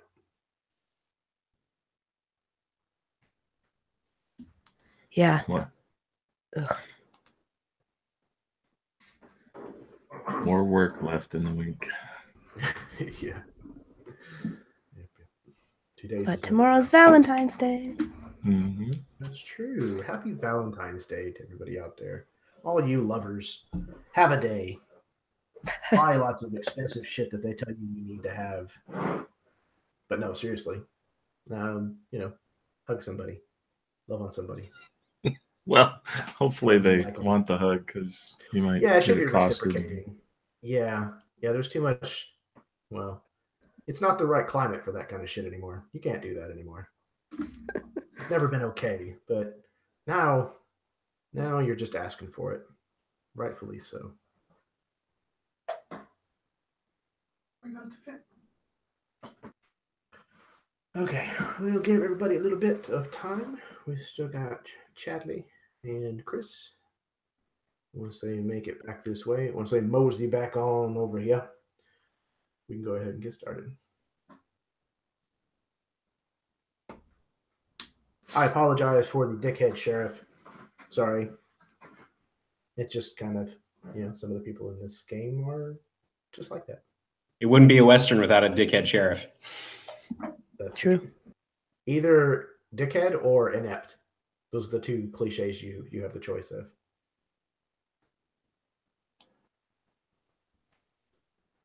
Yeah, I was about to cast Lightning Lash and pull him over towards us. I'm sure that would have ended very, very well. Right? And early. Murder hobos at their finest. Mm-hmm. Yeah. It's always nice to meet an unmovable object whenever you're the unstoppable force. Creates a very fun situation. See, that's the whole reason you insight check him first at the beginning, to just see if he might be lying about those 4 guns trained on you. Yep. Oh, Chad is back. He's just all turned around. So I can't. I thought he was in the dark for a second. Nope. I'm just eating, like a human being. Yeah. Weirdo. We don't eat here anymore. I have no need for eating. Cool. Well, it looks like we've got everybody back. So we'll go ahead and roll into the second part of this if you guys are ready. Cool. Did you get my message there? Oh. I'm back and started. Okay. So you're still outside then? And just kind of keeping an eye out. Okay. So yeah, what I'm doing is I'm just brushing the horses down from a ride and, kind of doing an animal handling as well as a perception. So I got a 18 for animal handling and I critted the perception. So looking to see what Nice. people are doing, looking around at me. Okay. So you're brushing the horses, and they know you. They've been out on the trail with you long enough. They don't really buck too much, and especially you're doing them a favor, kind of scratching them down, cooling them off a little from the ride. And looking around, you notice that it's more than just people getting off the street. Some of the shops and houses and stuff are boarded up, and not just against like the cool night air kind of boarded up. Like some of them have boards like nailed in place on some of the windows and things like that. It looks like there's actually a lot of people who have probably left town, at least on a temporary basis. And the people are very quickly exiting the streets now that darkness is beginning to fall. There's a couple of people that are kind of either too drunk or that seem like they're maybe making their way this direction towards the saloon. But for the majority of the people have turned in for the night.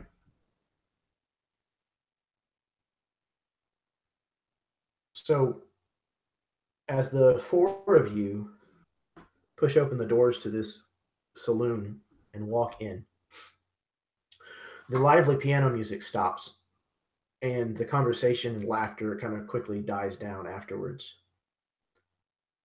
And you see a room full of people looking in your direction, some with quizzical looks on their faces and some with irritation. The barkeep, who looks to be a dwarf by his stature, though he has no beard, begins kind of making his way over towards you. And just got an apron down the front, it's stained with beer. Hold on. We're closed for the night, folks. We're closed for the night. And again, this place is filled with people. Yeah, no, it certainly looks like you're closed for the night.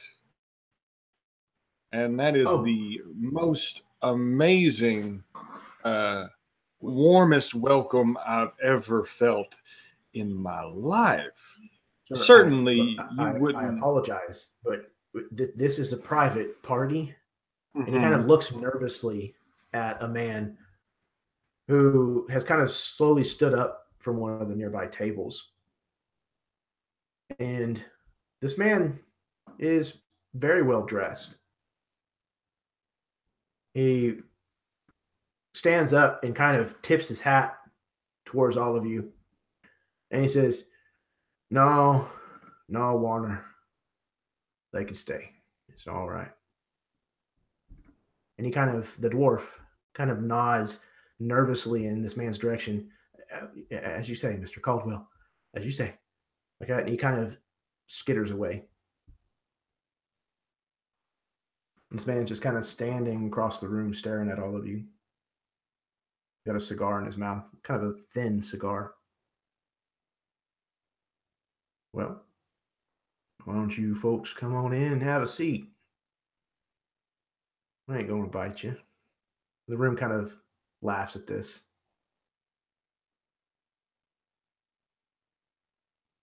Come on, piano music. And he kind of hits his hand on the table, and the piano begins playing again. There's definitely the conversation kicks back up. Go ahead. Yeah, there's definitely like during that dead pause, there's definitely a sense of hesitation from Keen as he stands at the front of this doorway, like the saloon swinging doorways, and he eyes Caldwell, and then he mutters something to the group behind him. Stay on your toes. I'm gonna be honest. I don't like the look of this place. No shit, boy. Be careful.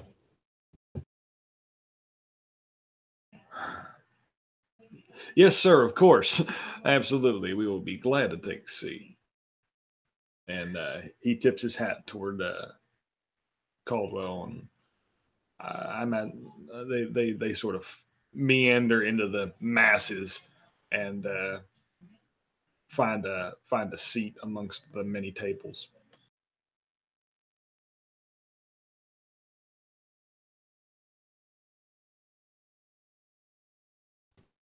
And Dyer would definitely follow behind Keen, kind of keeping his head on a swivel as he follows him, clearly nervous and agitated by all this.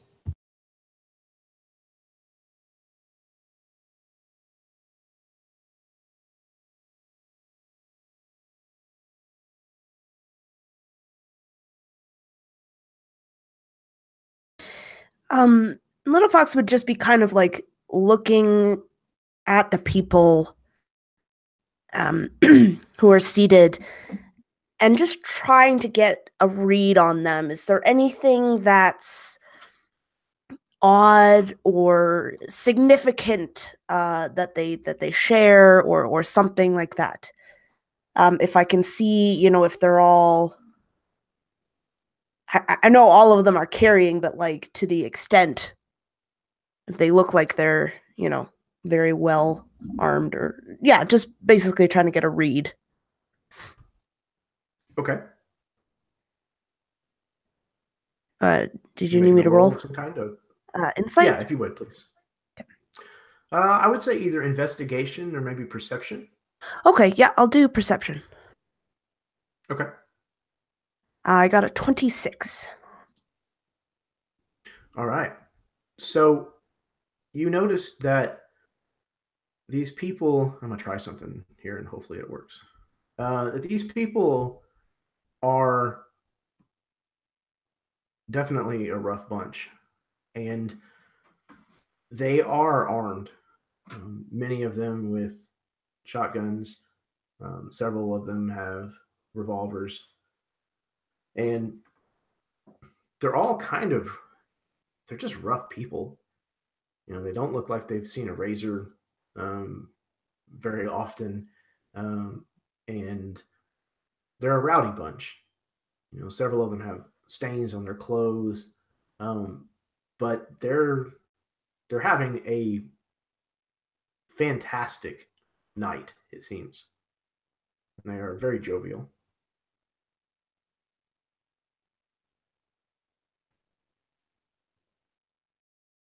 You seem to be celebrating something, sir. Mind if I ask? What's cause for celebration? Who did you address this question to? Caldwell. If I could so very well be nearby him. If not, then just one of the locals that I might very well be sitting next to.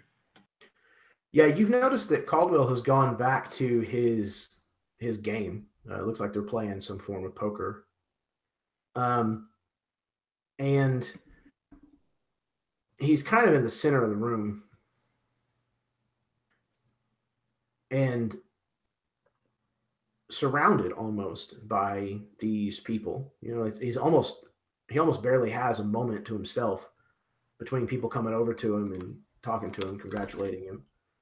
So you decide to address your question to another man standing kind of on the side. He kind of looks at you and he says, some kind of Durathian festival. They call it Hayekte. I don't know what it means, but we get together every year and celebrate it. Just a reason to drink, right? And he kind of elbows somebody next to him who's passed out drunk. So you're celebrating festivals you don't know shit about. Yeah, no, that feels about right. That seems totally respectable. You don't have a drink. Why don't you have a drink? Nah. We've been riding for a while. I might have one later, but thank you for your thank you for the offer. Suit yourself. More for me. And he kind of reaches over and pulls the half glass that's still full from his sleeping friend kind of over in front of him and then knocks it back.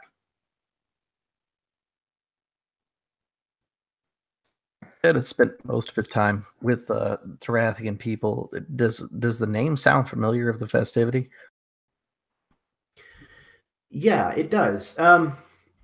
It's a festival that kind of is celebrating brotherhood, fellowship, and kind of starting relationships anew. You know, forgiving past grievances and things of that nature. And is it being celebrated at the correct time? Ish. Close enough. Yeah, it's kind of close. But they don't seem like they're celebrating the usual observation of the ritual. You know, they're not celebrating it correctly, in your character's opinion.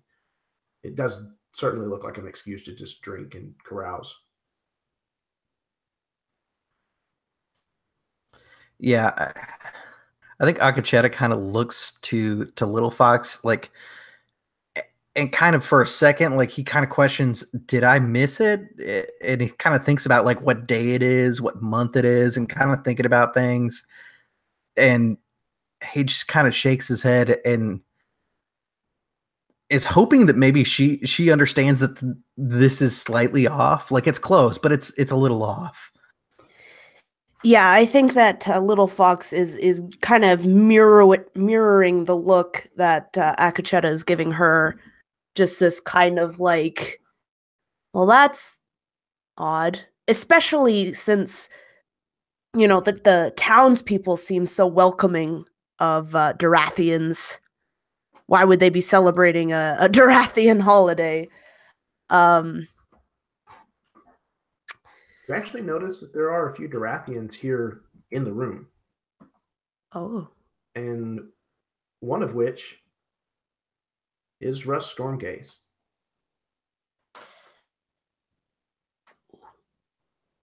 Yeah, I think that, like, as soon as Little Fox, like, sees him, she'd kind of, like, look towards the others, like, eyes wide, like, what do we do? There's too many people. He like coughs into his hand. Too many people here. Can't exactly do much. Just watch him. Keep an eye on him. It's a good idea. Maybe he'll, I don't know, maybe he'll leave, go sleep somewhere else. We could follow him once he leaves. And then Dyer is like, oh, right. Maybe we can follow him after he leaves. Dyer? Yeah. When we leave here, we really need to talk about your subtlety, boy. Yeah, it's definitely not my strong suit. I'll give you that much. Well, you are like a bull in a china shop, so there's that. It would not be the first time I've heard that.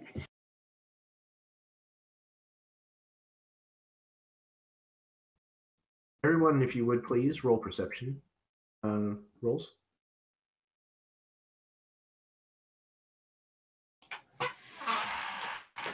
I don't think Joe's in there yet, so do you want me to wait? Yeah, if you would, that's fine. Okay.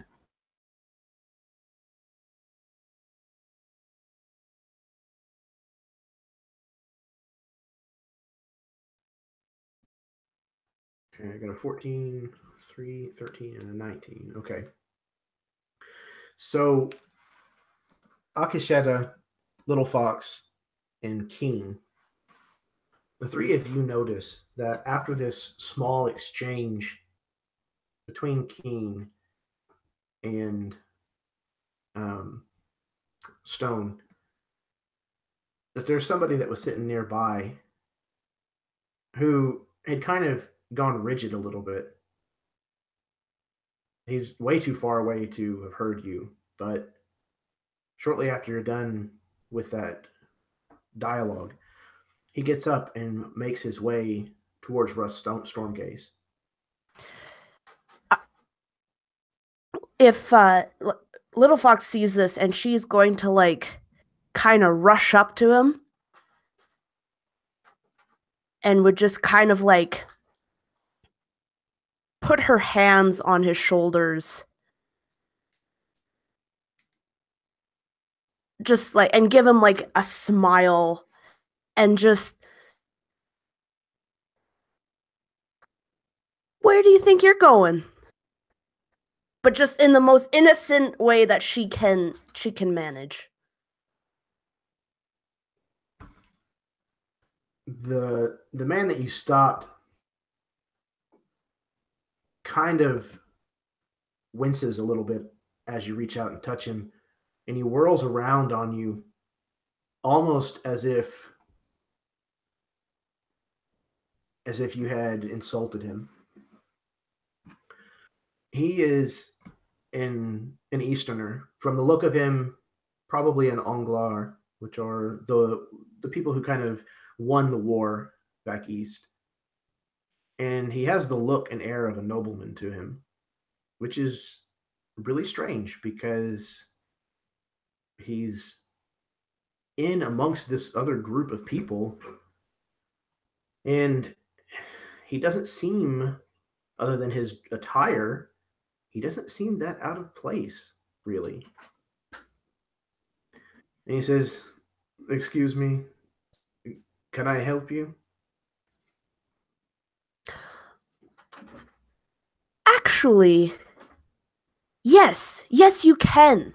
Oh, thank you for your generous offer. You see, me and my friends, we're new here into this town, and we were just wondering if, we're always looking for some good local legends, and you seem a guy astute as yourself. Would know a thing or two about that. So, why don't we all buy you some drinks and just have a little chat? And you just seem like a very interesting person. I could tell as soon as I saw you. Call it a gift. Roll a persuasion for me, please.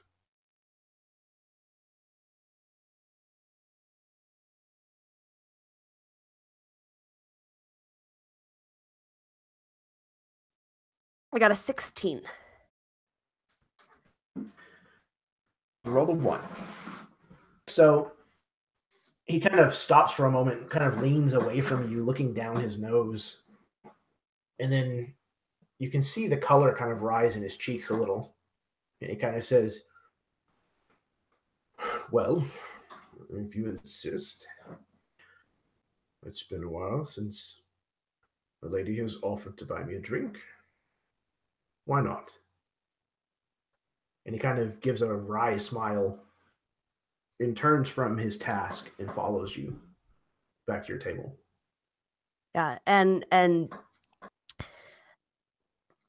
Little Fox just has this like sickly sweet smile, like just like at any moment it's going to crack and show her utter disgust for doing this. But she is just going to, oh, absolutely. I'm so excited. Here, yeah, I'm sure you have tons of stories from where you're from, and I'd love to hear them, and I'm sure we would as well. And so she would go over and try to buy a drink, a very cheap drink, and just kind of look at her companions and just kind of like I don't know. Help.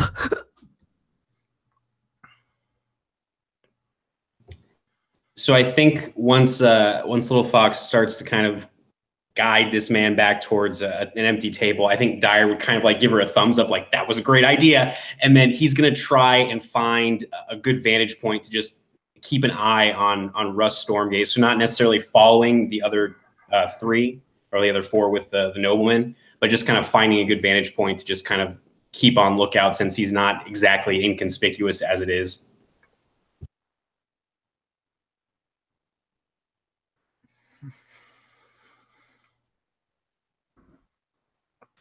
So this individual sits at the table and he takes the first sip from the whiskey that was brought, and then puts it down and kind of discreetly slides it a little away from him and begins effectively ignoring it. He starts to tell you a story, of course, starting with the story of his family. He is apparently the third of his name, and his name is Lord Baden Dunwall. And he begins regaling the story and the history of his family and his house. And right in the middle of his story, Caldwell stands up, lifts his glass in the air, and he says, "Well, damn it, I think I've had just about enough, at least for tonight. I want to thank all of you for coming for the Hayete Festival, and to the 12, I'm proud of you. And regardless of what happens over the next week, I want you to know that. We're all proud of you. And whoever it is that stands by my side for the next year, you know that you've earned it. You've got until sunrise to enjoy yourself, boys and ladies." You notice there's a couple of girls in the group as well who kind of raise their glasses at this. "Until then, enjoy your night." And he kind of cheers everybody. They all join in the toast. They drink. And then he sets his glass down and starts putting his coat on as if to leave.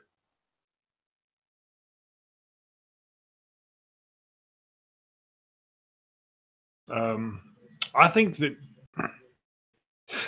Keen is interested in if Stone is going to work on keeping an eye on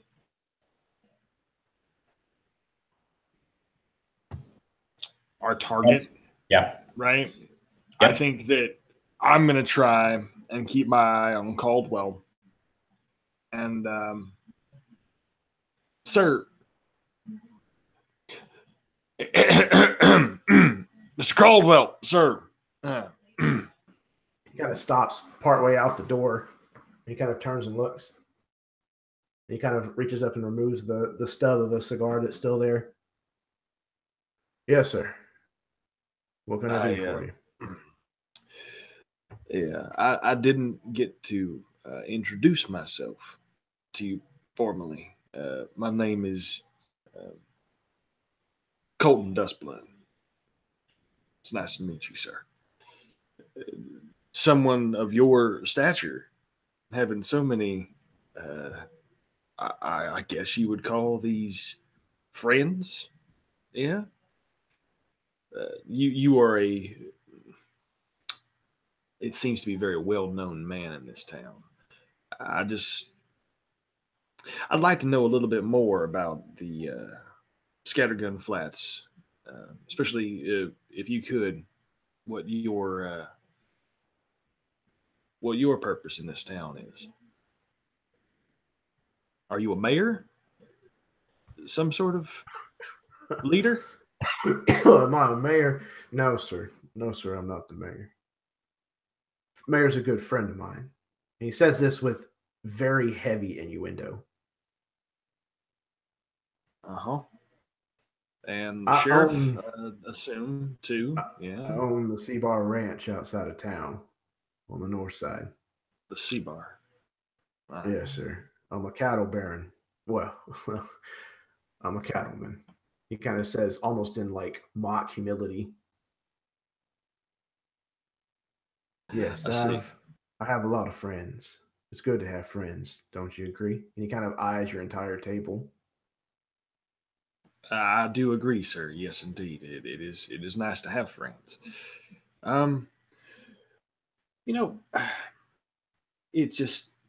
It's odd to me. Everyone,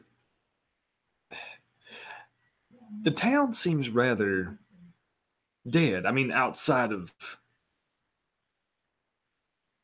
here, the saloon, that is. And you could tell that when he said the word dead, like it was kind of an innuendo, but he kind of meant it like legit, because he just notices that this is off and weird. Something doesn't feel right. When you mention the town in its current state, he kind of looks out the door that he's got partially pushed open. Yeah, people get a little skittish around this time of year. They tend to hide inside. Most people know not to come to this town during the Hiyete festival. Mr. Dustblood, what was it, sir? Dustblood? Dustblood. Well, can you tell me a little? I don't know a whole lot about Durathian culture. I don't, but you obviously seem to, because you wouldn't be celebrating a tradition that you know nothing about. Am I right? You wouldn't be doing that, would you? He kind of blusters a little. He says, well, I wouldn't begin to speculate on what other men do, but these people like to celebrate this festival. And they look to me like a father figure. So I take that pretty seriously. And if you don't mind, after having my motivations and my character questioned, it's about all I can take in the evening, as I've already lost a good deal of money. So if you would forgive me. Yes, sir. I understand. And he reaches out to shake your hand. Please forgive me for my hostilities. I didn't mean to question you at all. I'd like to know the face that runs this place. And he shakes his hand. Yeah, he'll shake it. He says, well, now you're familiar. You have a good night, sir. You do the same. Hopefully tomorrow's a nice day for riding. He kind of says with heavy meaning again. I'm sure you can collect your things from Sheriff Waite when you're on your way out of town tomorrow. And I do think it would be a good idea for you to put Scattergun Flats behind you tomorrow. No, Good night to you all. And he kind of tips his hat again, especially in Little Fox's direction. And then he leaves, letting the door swing behind him on the way out.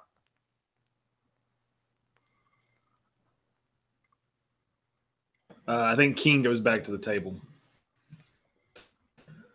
I don't give a shit what that man says. I don't give a shit what happens with any of these people in here. You hear me? We're staying. I would imagine that as Caldwell is coming out,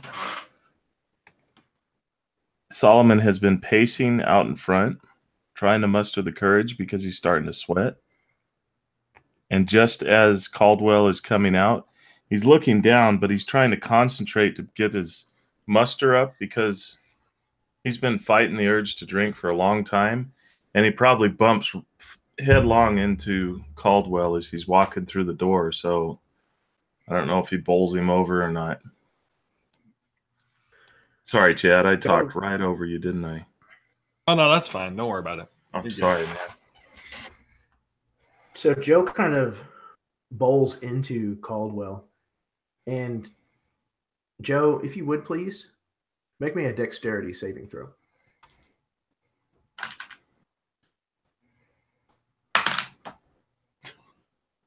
I rolled a 1, so that would be a total of a 4.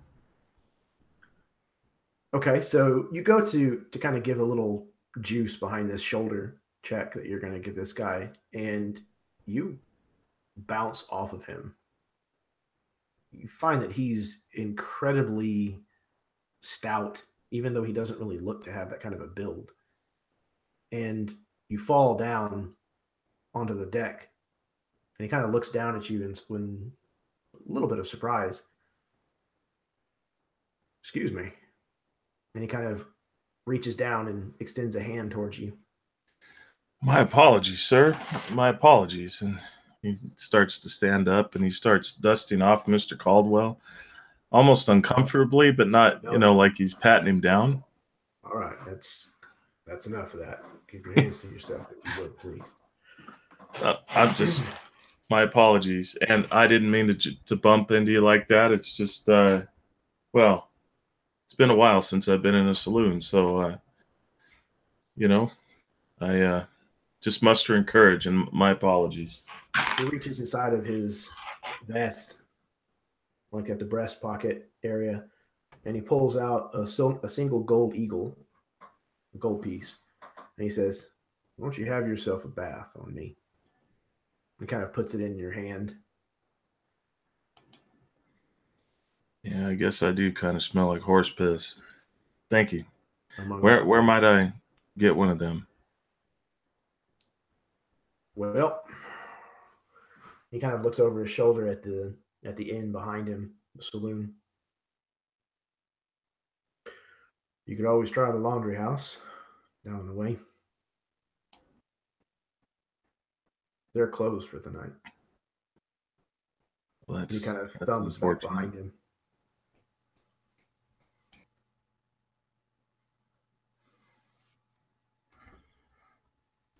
Well, that's unfortunate. I'll just, well, you have yourself a good evening. I didn't get your name. They call me Holy Joe. He says, "Your friend's got my name." He said, "Well, you have yourself a nice night, Holy Joe." You too. Sleep well. And he strodes off the porch and turns down the road, starts making his way towards the north end of town.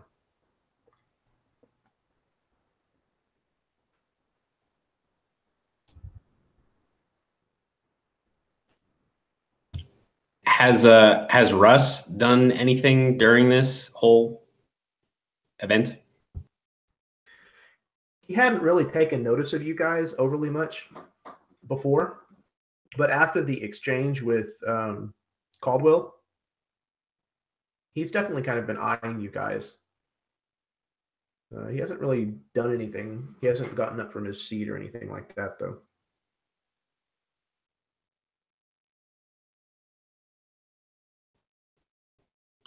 So Dyer was sitting a little away from the group specifically so he could have a good vantage point on where Russ was at. Are there still people in the saloon, or are they kind of filtering out or filtering upstairs at this point? No, the rest of them haven't really shown much sign of slowing down, actually. It looks like this is probably going to go on until the early hours of the morning kind of thing. So if it's possible, if there's an empty table that's a little closer to where Russ is at, Dyer's going to try to kind of move over there, but make it look inconspicuous so Russ doesn't realize he's being observed.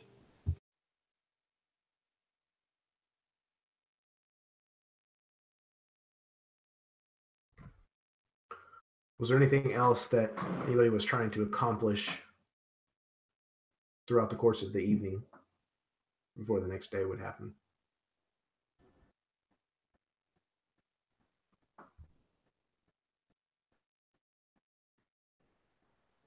Just a bath.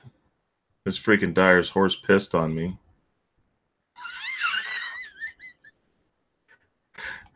Joe, I think looking about, your choice is probably either trying to force your way in at the inn or the horse trough.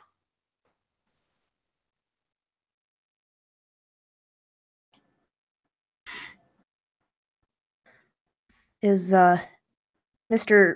Stuffy Suit anywhere close to being finished with his story? Because Little Fox is just like looking around and just like feigning interest, but like she's starting to wonder if this save was really worth all of this. I think that at that point, Keen is actually going to be the one to save you and pull you away from that. Darling, I think it's like he's now probably taken one or two drinks at this point, and he's getting like a little bit more flirtatious than he probably should. And like, I think Keen notices that, and he's like, "Darling, I think it's about time we let this fine man go. I'm sorry. I didn't mean to have, I don't mean to take her from you, sir, but she's kind of spoken for." And he tips his hat, he tips his hat a little bit, and then I can almost imagine that like little fox would just be like, "Spoken for, what do you," and then beside like a swift punch in the side by Help me out here.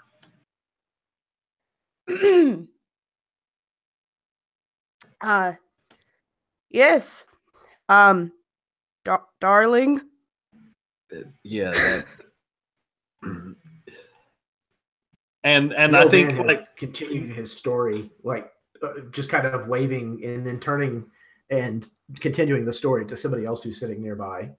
good. And it's like, as they're walking back, It's like, I know that was awkward for you. It was awkward for me too, but trust me, that was a whole lot better than me having to punch him in the mouth. All right, now just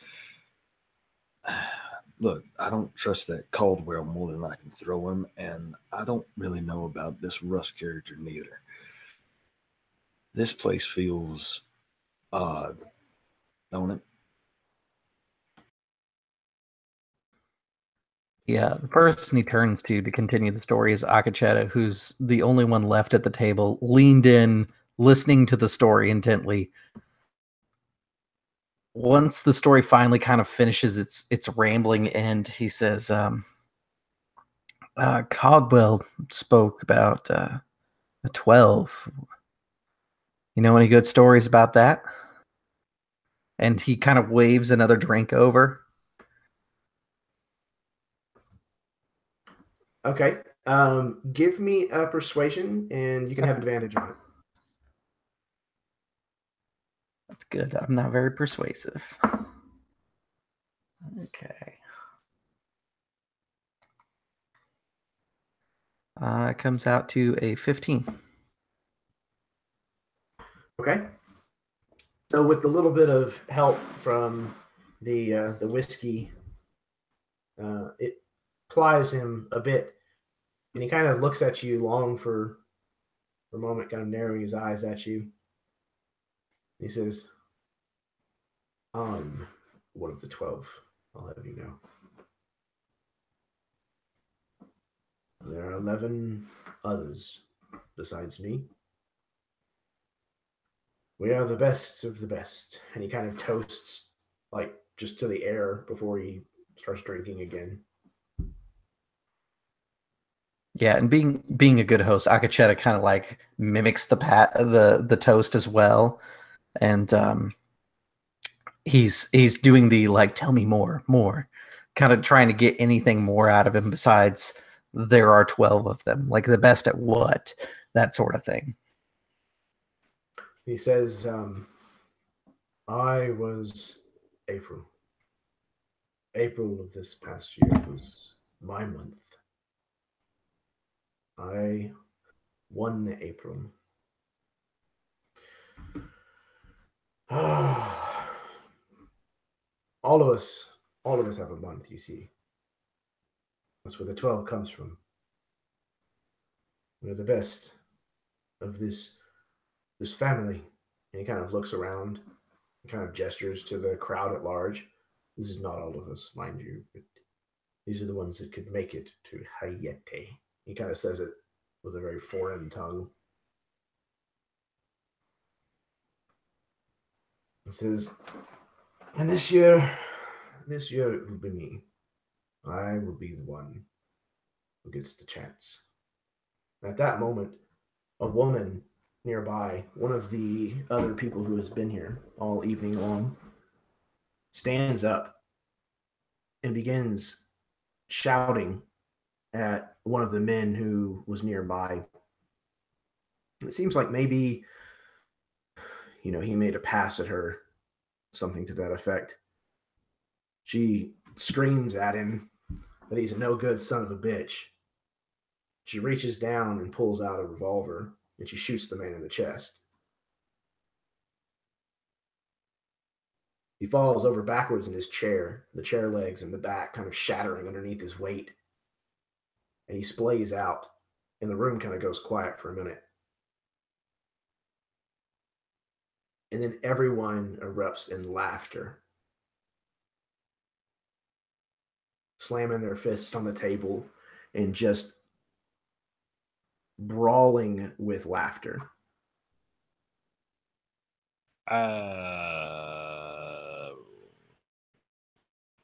Y'all seeing that? And I thought we were a bunch of psychopaths. Maybe it's good that we changed our ways, because this ain't. He almost has this moment where he's like, I wonder what would happen if I stabbed someone right now. if it would elicit the same reaction. Yeah, Akacheta just kind of settles his glass, looks over at the now empty seat at his table. Well, I guess that saves me a bullet.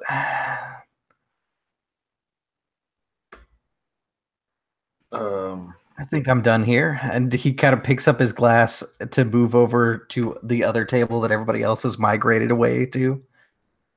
Just kind of leaving things the way they are. But I want to position myself so that I can watch the corpse on the ground. Or what we assume to be a corpse on the ground.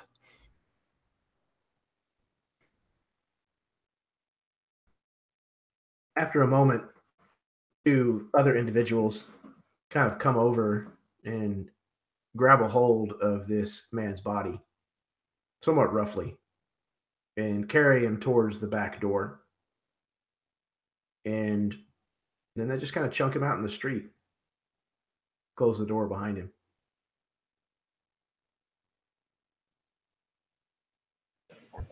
I look to the others real quick I assume we're all within eyeshot of being able to see this, correct?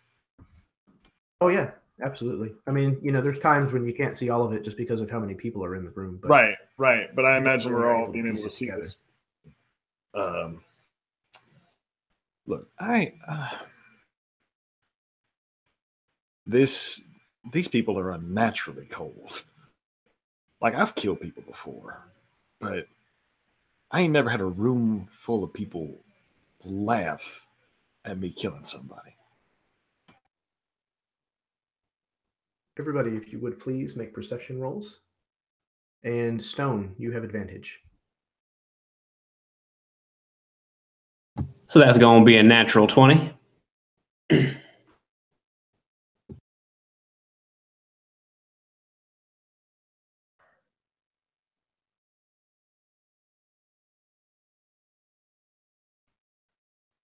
Okay, so Stone, Akasheta, and King. You guys notice, just after kind of things have settled down from the laughter, that Stormgaze is making a beeline for the door that the man was just thrown out of. He's not running, but he's definitely moving quickly. So seeing that, since he's been watching him this whole time, Dyer is going to stand up kind of slowly, but still stand up to his full height, kind of glance over to where the others are seated and kind of nod his snout towards the door and just start making his way after Stormgaze.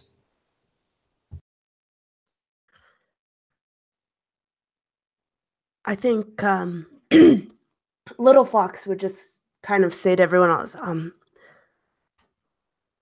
going to circle around front. And she would leave out the front, probably where Holy Joe is. All right. I'll go with Dyer. We'll meet you on the other side. You find Holy Joe sitting at the edge of the plank walkway. He's just kind of throwing pebbles. Fucking Dyer. Kick his ass. I know he trained that horse. and he kind of reeks of like hot urine right now, like like whatever, a warhorse piss is just. He's like, yeah, he's gonna pay for it. And so Little Fox would like go up to Holy Joe and just say, "Holy Joe, wait, what is that smell?" That's piss. Oh. Yeah. Compliments of Dyer. Mm-hmm. Anyway, there's something happening out back. We gotta circle around. You should maybe stay a few feet behind me. Or in front of me. No, definitely behind me. And she like kind of feels the wind a little bit, see where it's coming from. And he kind of looks to you a little heartbroken. But I get it.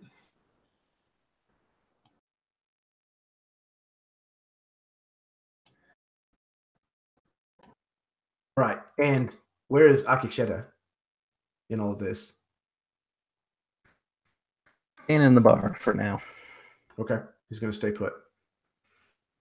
Akisheta, So- I think, was watching and observing the body, Yes. but I think he's going to stay in the bar then. Okay, that's cool. Yeah, once they pulled the body out and everybody else moved towards the body, I'm staying in the bar. Okay. So everybody kind of goes back to partying, and they don't seem to pay you too much attention as you, the rest of you, get up and kind of move.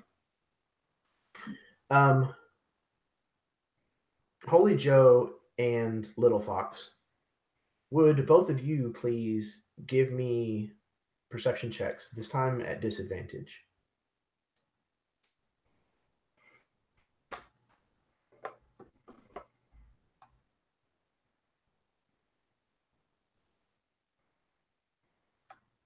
Wow, excellent, man. Okay, so both of you, wow, okay. So even though you're distracted by kind of what's going on in the darkness of the night, you can see by the strong light of the moon, again, almost being full, there's a person kind of walking across the street. They're not the only person, but they're definitely one of only very few.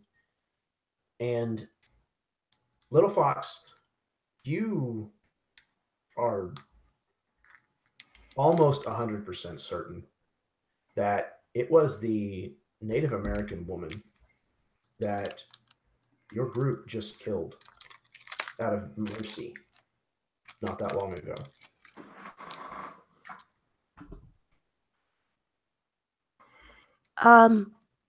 Joe, do you know if horse piss causes hallucinations?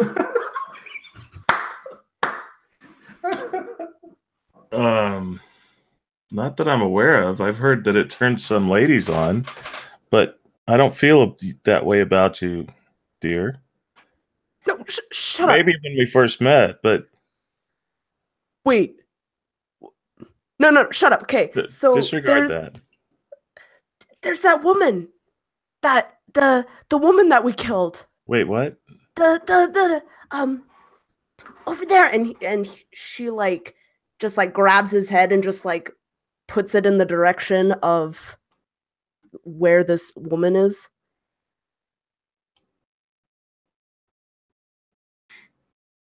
I mean, once she points me in that direction, I'm able to put eyes on her. You see that it's definitely a woman, and it looks to be a Durathian woman. But I mean, she kind of walks in between two buildings right about the time that you really start to kind of study any detail, and you're not able to get any further information just by looking.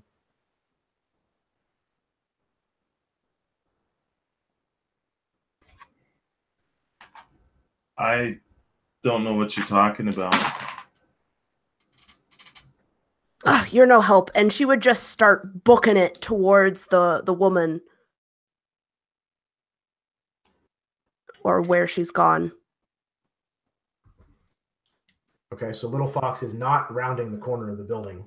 Instead, she is heading after where this Durathian woman disappeared. Okay, and Holy Joe, what are you doing?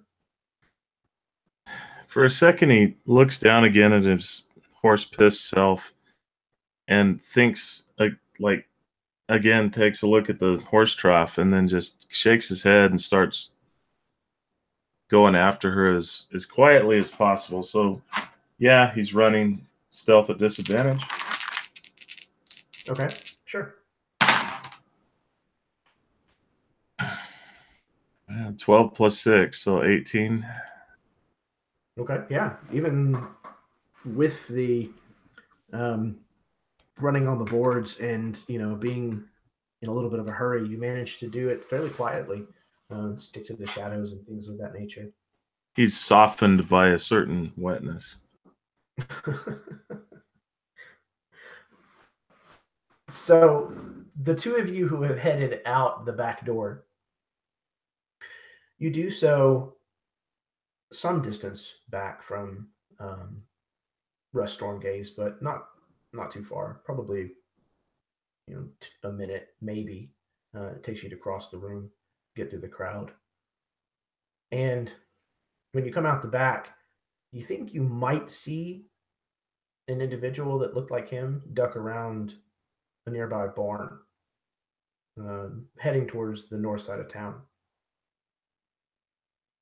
But you don't see any sign of your compatriots. So Dyer will look over at Keen and just say, so should one of us try and follow him while the other one goes and rounds up the others? I mean, unless you think we can do this together, which we probably could, but... Look, here. Stone, what have I told you? Try and be more subtle. I'm working on it. Well, no, not that. It's just... Holy Joe can hold his own because he can hold his liquor, he can hold a gun. Okay? Well, I mean, he makes guns come out of nowhere. I see your point. I see your point. All right. So, but what about Little Fox and Akacheta? Little Fox and Akacheta are Durathian. I'm sure they can figure something out. They'll be fine. They're clever. They're smart. They got this.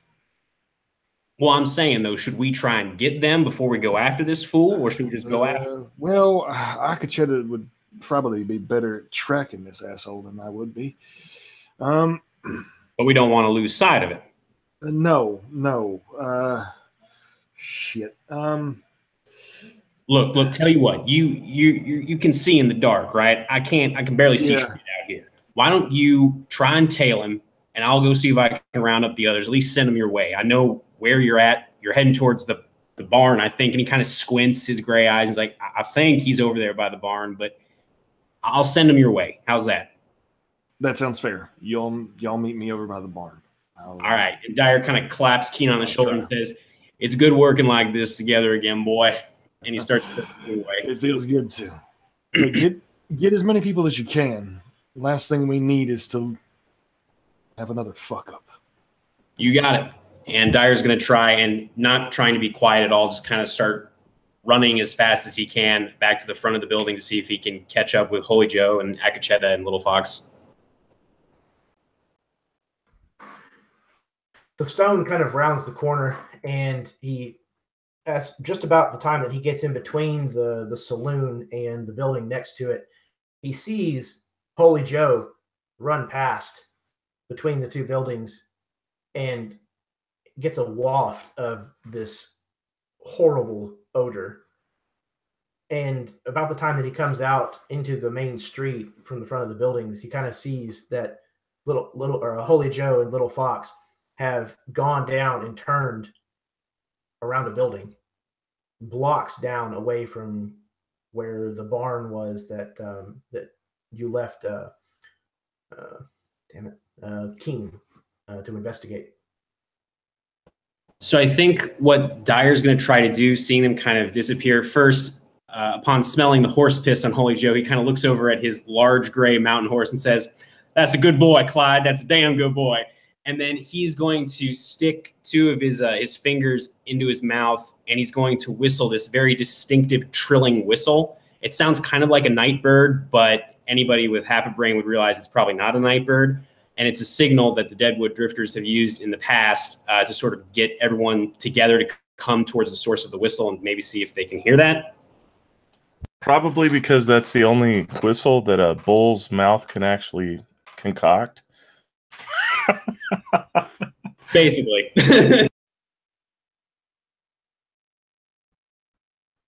Yeah, the scene shifts to Akacheta inside the bar, and he's kind of bottlenecked the glass that he was holding, kept it inside his palm, and you can tell that he's been contemplating, should I do it now? Is it time to turn over the table and start this dance?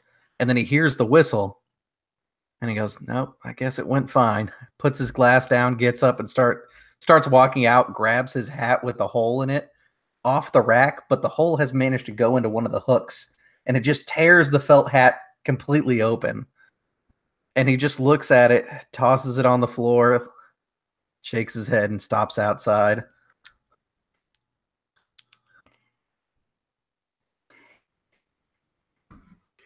And you step out onto the front porch just in time to see the girth of stone kind of disappear behind some buildings down ways, knowing that the whistle came from him. Yeah, and Akacheta will pick up the pace and catch up.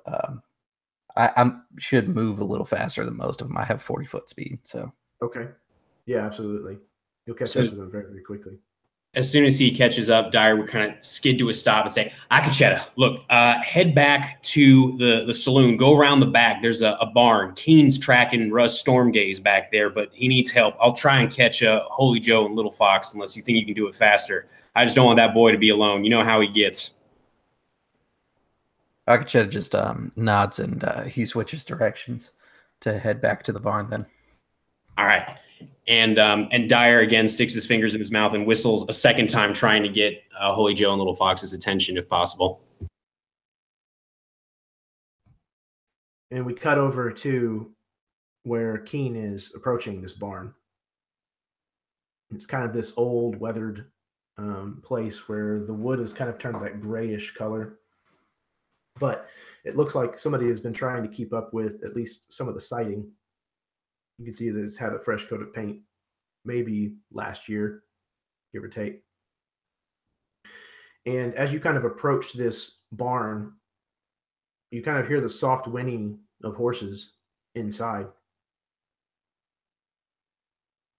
And then you hear one of the horses belly this horrible screeching noise, and there's kind of a wet, tearing sound. The horse makes a really strange, bizarre noise after that, and then there's a thud. And just about that time, on the side of the barn opposite you, you hear the barn doors fly open, and you hear a horse start into a gallop.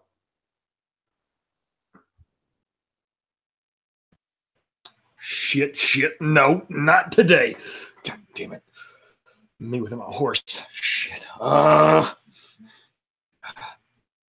And I forgot we had left our horses like near the front of the barn, or near the front of the saloon. So I don't have time to run back. So I run into the barn. Like I'm running, booking it toward the barn as I'm watching this horse ride off.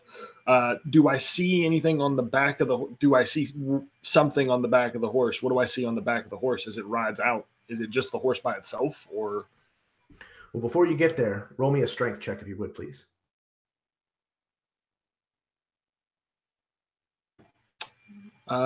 So make sure yep. Okay. Cool.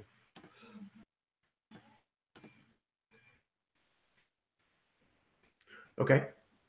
Yeah, you find that the small door that you kind of arrive at seems to be not locked, but it seems like something's been placed in the way. But kind of a swift kick or a solid shoulder into it, it knocks like the piece of firewood or whatever that's been kind of propped up against it out of the way, and the door just pretty much just gives way under your weight, and you kind of stumble past the threshold into the barn proper. And you see that there apparently were 2 horses, because you can see the backside of one riding through the open barn doors on the other side, with who you assume to be at least Russ Stormgaze on its back. And the horse has nothing. It doesn't even look like it has a saddle on it. He appears to have taken this horse bareback. The other thing of note is a horse that is partially out of its stable, but is lying on the ground. And its head has been almost completely severed from its body. The entire front of this horse's throat has been splayed out across the hay of the ground, and it's visceral. I think as part elf, right, being half elven, there's something akin to nature always with elves, regardless. And he sees this,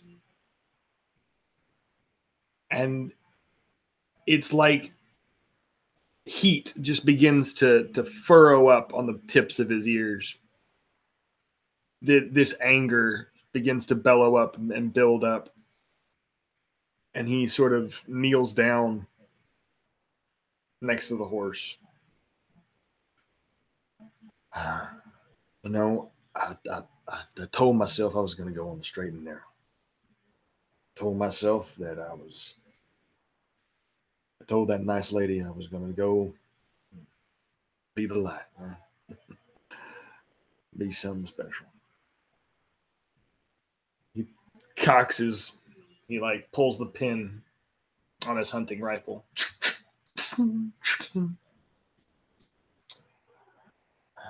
Not today.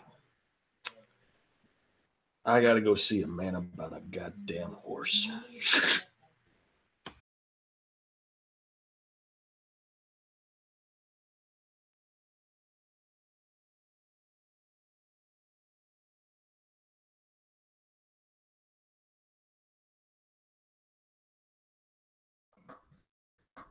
So, cutting back over to where Little Fox, and right behind her, Holy Joe, somewhat behind him, Stone.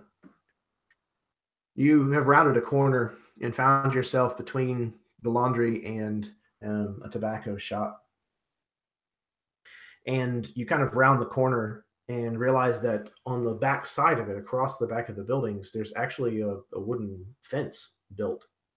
And there's, a couple of barrels and crates and things here, but there's no one here. Looks to be a dead end. So Dyer will kind of look and see this and just mutter under his breath, "Oh shit! Oh crap!" Okay, so he's gonna try and move back to the main street. The thing is, he doesn't have any dark vision. Can he try and see if there's any tracks that he might recognize? I mean, he probably won't recognize their boots, but I mean, maybe the gate of Holy Joe, at least. Maybe. Just some kind of clues to where they went. No. All of you have found this. Oh, I'm sorry. I thought you said Dyer found it. Got it. No, Dyer has caught up with them and has all 3 of them have found themselves kind of in this alleyway. Gotcha. So he's kind of skids to a stop and it's like, oh shit. Okay, hey, listen, we need to get back to the saloon. Russ Stormgaze we saw him going out the back door.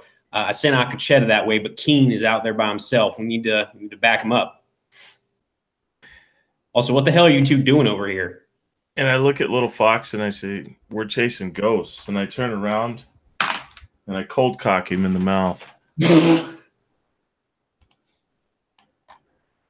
For a total of 13 for subdual damage, but he deserved that. As you smell this waft of horse urine just waft onto you. As I turn and I start coming back the way we came. No. I saw her. She was here. The woman. Come on. The Durathian. Who we, Pick her up if you have to. As I'm walking down, hurrying down between the buildings. Pick her up. Let's walk and talk, Little Fox. Walk and talk. And then he calls out to Holy Joe. He's like, You know I'm going to get you back for that asshole. Deal. Little Fox would just quickly go to the just in this area just to see if she can see anything, any kind of tracks or marks or doors or anything like that. You could make an investigation roll or something else if you like to pitch it. You can have I'll do advantage. investigation. That's a 10. Okay. At first you don't really find anything, but then something kind of catches the corner of your eye with the glint of the moonlight. It's a small piece of bone, and you kind of reach down, and it looks like it's kind of settled into the kind of the lip of the barrel a little bit, and you pull it out, and you realize that it's a bead, like a bone bead. And it's definitely from a choker that the Native American woman that you saw, that you helped put to rest. That's it. You see, I did see something. And she would kind of like show this bead up to Dyer and Holy Joe. And Stone just kind of looks at it, and then he looks at Little Fox and says, "Now, Little Fox, I don't want to." No, don't Little Fox me. Now, look, Little Fox. I'm just saying, we got to go after Stormgaze, right? We can look at your. And he kind of looks at the bead. Your bead later. Let's take care of this first. And he kind of like tries to usher her along if he can. Ugh, I hate this stupid town with their stupid people. Why can't people just stay where they? Ugh. Just Being need to very, stay very dead. quiet. We're hunting Stormgaze.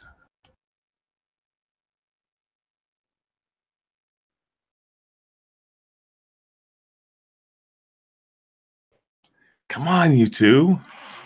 Let's go. All right. So Dyer starts picking up his pace a bit.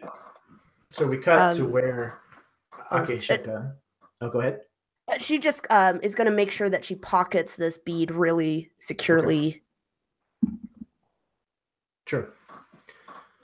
Akisheta, you have rounded the buildings and now are able to see this barn with the knocked open door. And as you kind of come, to this open door and look inside, you see Keen is getting his rifle prepared. And there is a mangled horse corpse kind of almost in the middle of the barn.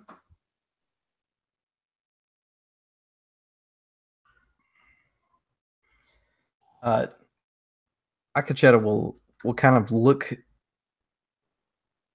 to the horse corpse as he's moving through the barn to get to the other side to see what had happened on the other side there. And he kind of like hesitates for a second and just immediately looks away from the corpse. It's twisted beyond almost recognition. If it wasn't in the right setting, it wasn't a horse stall, it wasn't clearly the stables, this thing probably could have been mistaken for something else. It's that far gone. And all he hears from the outside is the hoof beats moving further and further away. Unfortunately, it is nighttime and Akacheta does not have the best night vision. So he will not be super helpful. We need to get... I figured you would have brought horses. I didn't know anything about it. Shit. Well, we got to go back to the barn then and get... They're out in front of the saloon. We got to go back to the saloon and get our horses. We got to go back and get them. Well, but the longer we take, the more time he's going to have to get away. Could the three folks that are heading back to where Keen and Akacheta are get the horses maybe? Be like, oh, hey, it's a good idea to get horses. Yeah, I'm fine with that. This isn't y'all's first rodeo. Gotcha. So, which direction is he heading? Is he heading towards Caldwell's ranch? He is headed towards the north, and Caldwell did tell you that that's where his ranch was. Right. Okay. Um, just kind of thinks about it for a second, and he says, I think I know where he might be going. Not entirely certain, but there is this business of the 12. Russ may be one, or maybe trying to be one. They are down to 11 now, so that makes sense. Well, shit. That body was outside. I didn't even look at it. Damn it. I wonder.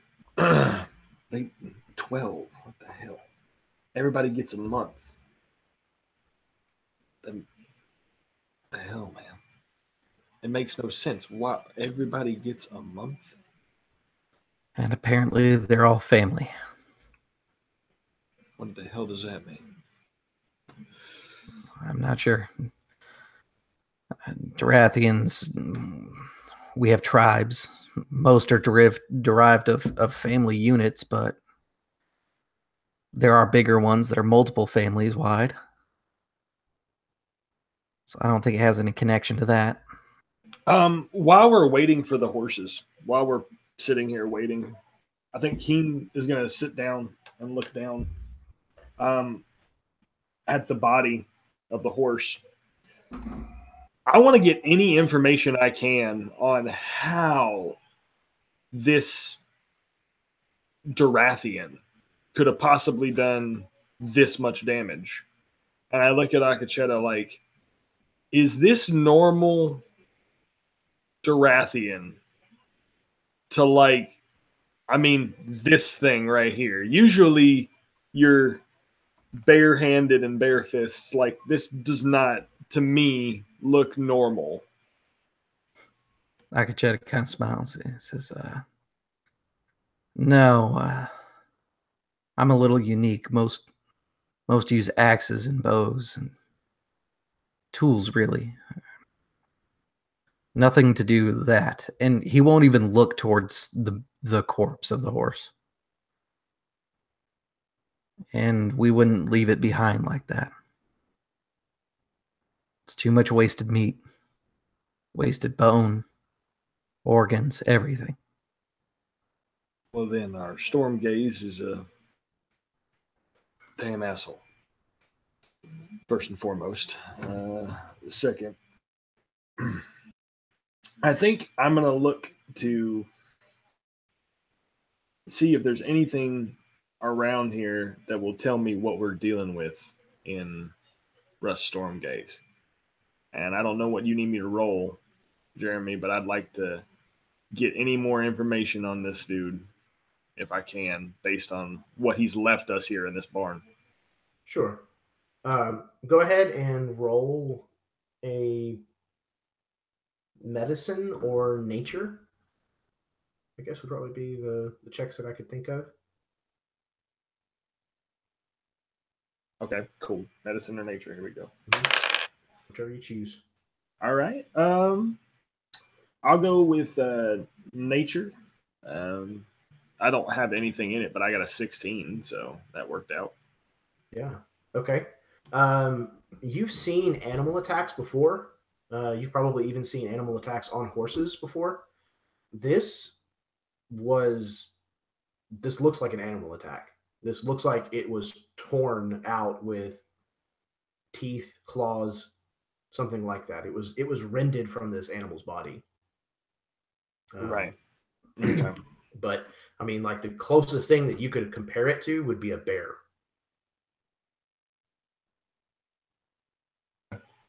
Very cool. So yeah, I think at that you see Keen's face, Akacheta, like pale a little bit. It's something that like he might know a little bit about that, and he. I hope you brought your big game fists, because we ain't exactly going to be fighting. I think. Because that ain't a man's fists that did that.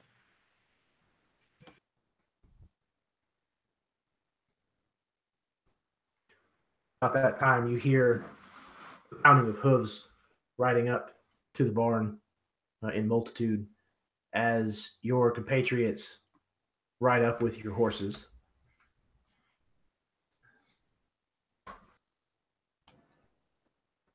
Yeah, out front of the barn, Solomon is actually,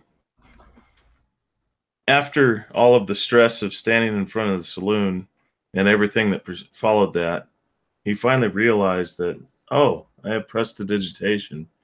And he's actually out front of the barn, and he's sitting there having to cast it twice on this strong horse urine in the different patches as he's cleaning up the different pieces of his fabric so that the smell is slowly dissipating from his body.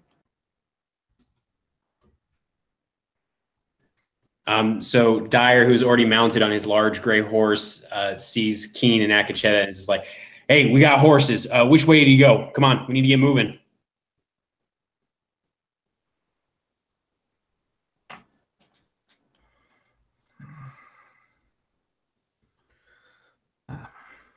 North, headed towards Caldwell Ranch, I think. Shit. Well, I guess let's go. Let's see if maybe we can catch him before he gets there. If not, expect at least 12. Interesting. Why 12? Well, there's Caldwell. Then he has 12. Gentleman caller that Little Fox found is dead. So that leaves 11 plus Caldwell. Shit. All right, well, let's go then. And Dyer's actually going to turn his horse to the north and just dig his hooves in and lash the reins and get it to go. Get it moving. Yeah, I'll mount up and ride. Keen says at that comment, at least 12, he goes, well, good thing I got at least 12 bullets.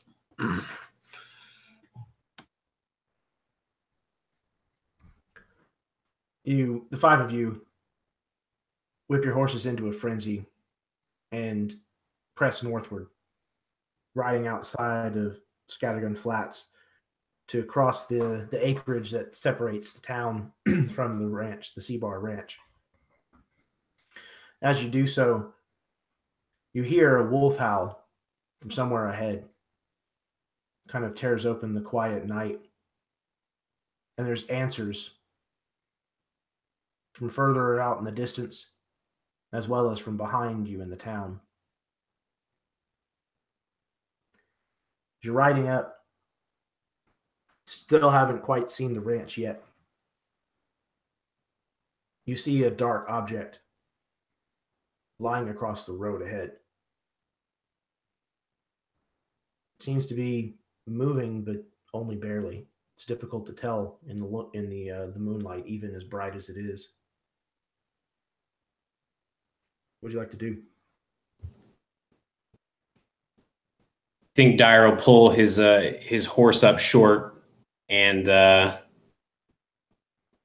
try and get a closer look if he can without dismounting, if that's possible. Get as close to the dark shape as he can.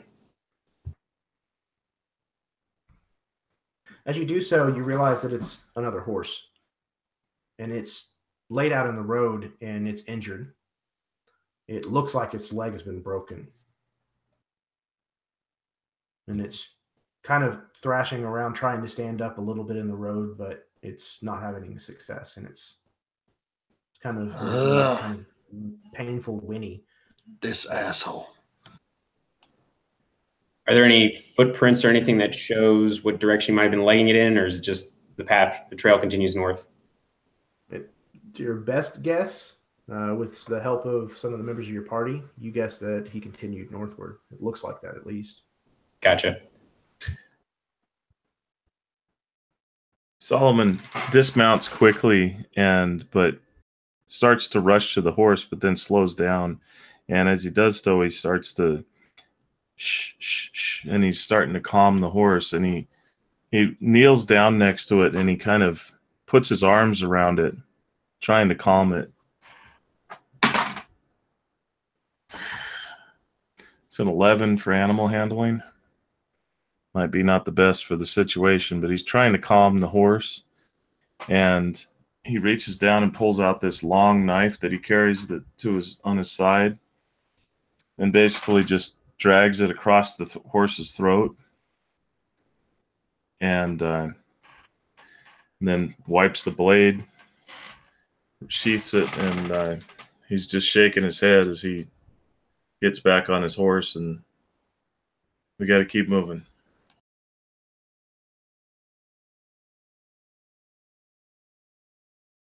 At this point, Keen is in a frenzy now. He's seen 2 horses back to back die, and there's just something about it that doesn't set right with him. But on top of it, he is now just aggressively angry, and you can hear his heels kick into the back of that horse harder and harder, trying to get closer to that barn or closer to the ranch as fast as possible. As you begin to do so, to spur your horse onward, a dark figure leaps from a nearby standing of rocks, large, covered with fur and knotted muscle. It leaps upon Holy Joe. Joe, does a 16 hit you? Yes, it does. Okay. I need you to make a Constitution saving throw, if you would, please. I'd also like you to make a Dexterity 15 DC, please. Oh, yeah, you passed that one.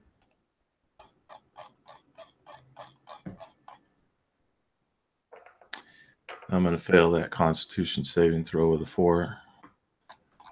Okay. But fire erupts as this thing hits him, and hellish fire erupts from Holy Joe, and it flies into whatever is attacking him, and even is going to take half damage for even on a save.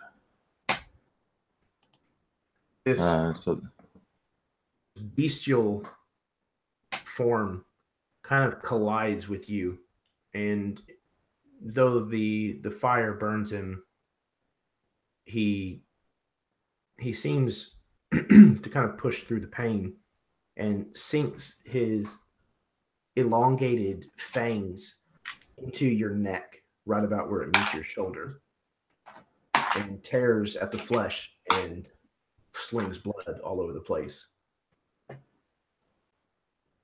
And it's something between a wolf and a man. It's probably 8 feet tall or so at the shoulders, and it's kind of hunched over, and it is the definition of ferocity as it kind of snarls and stands. Let's roll initiative. What was the damage from that? Oh, I'm sorry. It was 14 points. Piercing, if it matters.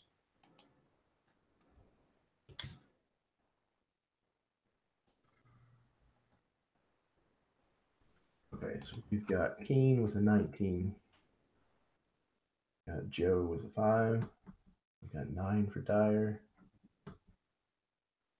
15 for Little Fox. 9 likewise for Kishita. You guys can either roll a d6 between the two of you and take the higher of the two, or do dexterity roll off or whatever. Okay, Chris will go first. All right. So leading us out, Keen, it's your turn. Oh, Keen is pissed. and he sees this thing, and at first he instinctively goes for that gun belt, and then he realizes, shit, I gave that gun belt away, right? And he reaches around the back and grabs forth his rifle and like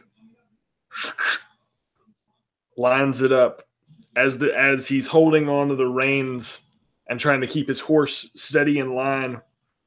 He swings the horse around and lines up a shot. And I'm going to try to just shoot him square in the back or right in the face. If I can get a shot right on his face, I'm going to try to. Okay, so go ahead and roll that out.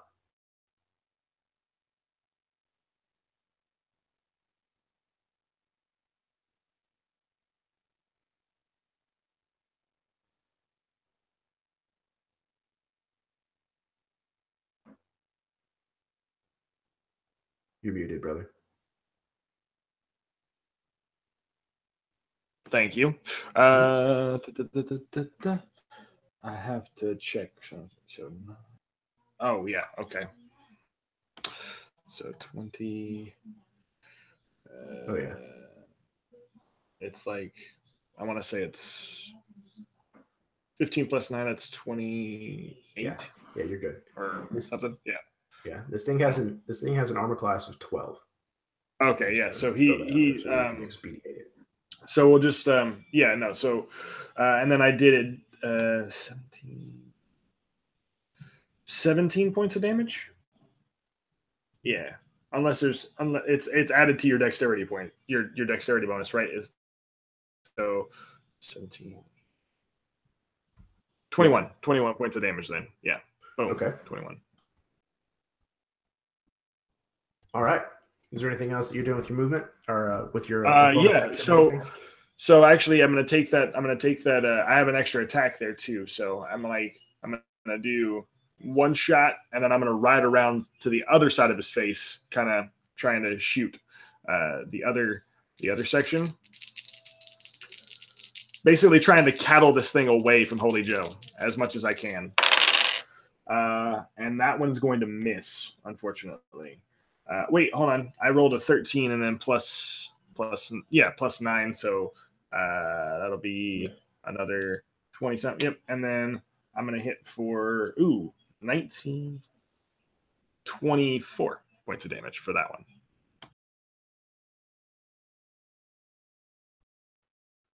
So basically you just see Keen flip the gun around, reload, and then just shoot again, all in the same motion as he's sort of wrangling this thing off of Joe, trying to get his attention. Excellent. So you put these 2 bullets in this beast, and it kind of recoils a little from each shot, but it definitely still seems like it's ready to go down swinging. Little Fox, it's your turn. So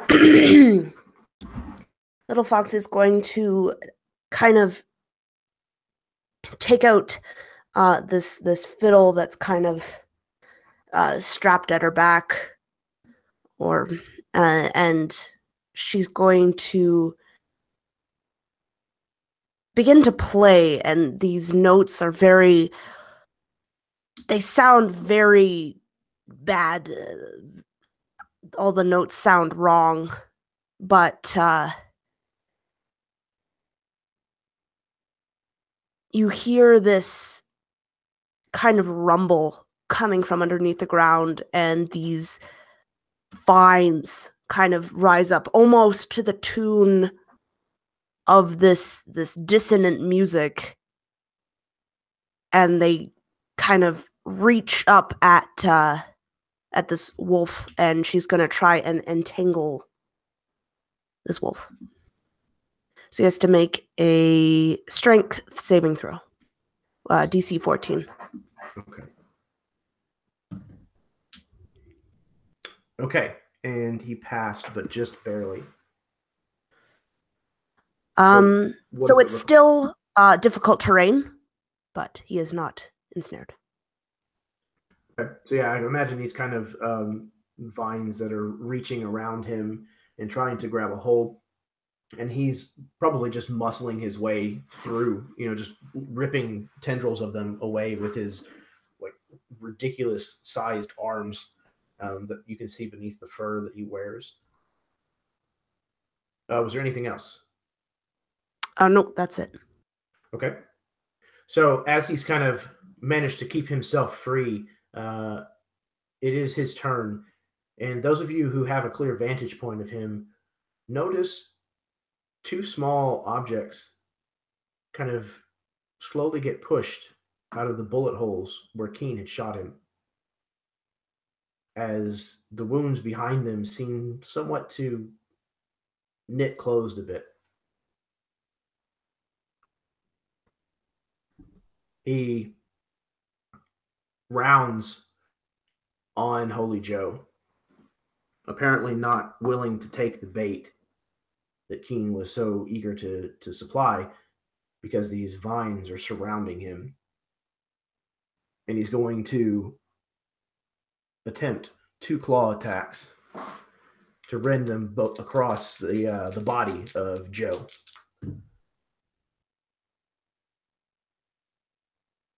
Wow, both of which managed to miss you just barely, as they probably rake over whatever armor it is that you're wearing, leaving scars across the material. And he howls again, kind of into the night, and once more you hear responses coming from both directions, to the north of you and to the south. And they're closer than they were last time. Akisheta, it's your turn.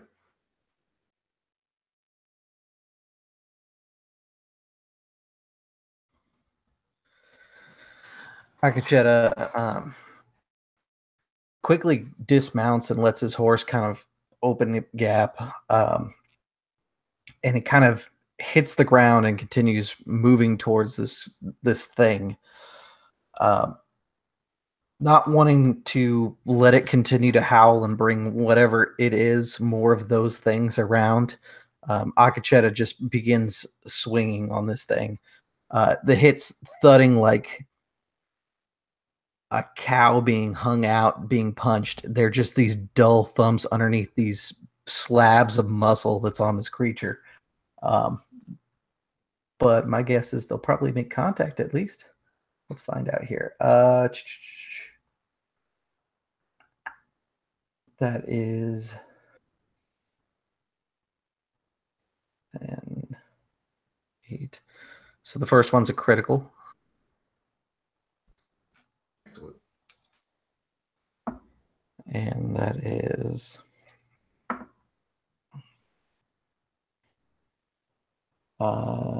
let's see, 10, 14, 16 points of damage on that one. And then my second attack is a 21, 25 total. That definitely hits. Okay. That's another 9 points. I'm going to action surge. Okay. And then if that hit, then my other 2 will hit, because they're all 3 dice from this point came up 17. So fantastic. And that is another 7 points and 7 points for all 4. And as a bonus action, I'm going to attempt the grapple, which sounds like a terrible idea, but I'm doing it anyways. All right. That is a 21 for my athletics check against him. Okay. You managed to beat him. So yep, that's not the terrible part I'm worried about. you pummel this thing, and there's cracking of ribs and you know you're at least causing internal bleeding, very possibly some pretty nasty hemorrhaging and long-term damage as you wail into this thing's body. And then it takes his breath away. You knock his wind several times, and you manage to grapple this guy, maybe in a, I don't know if a chokehold, or at least just kind of come up behind him and get your arms kind of in an arm bar. Yeah, I think the best I can manage is like a half Nelson, because his size is just so much bigger. Yeah, that makes good sense. So you kind of have gotten yourself into a position around back behind him and kind of have him held still, it seems like, at least for the moment. And that brings us to Dyer.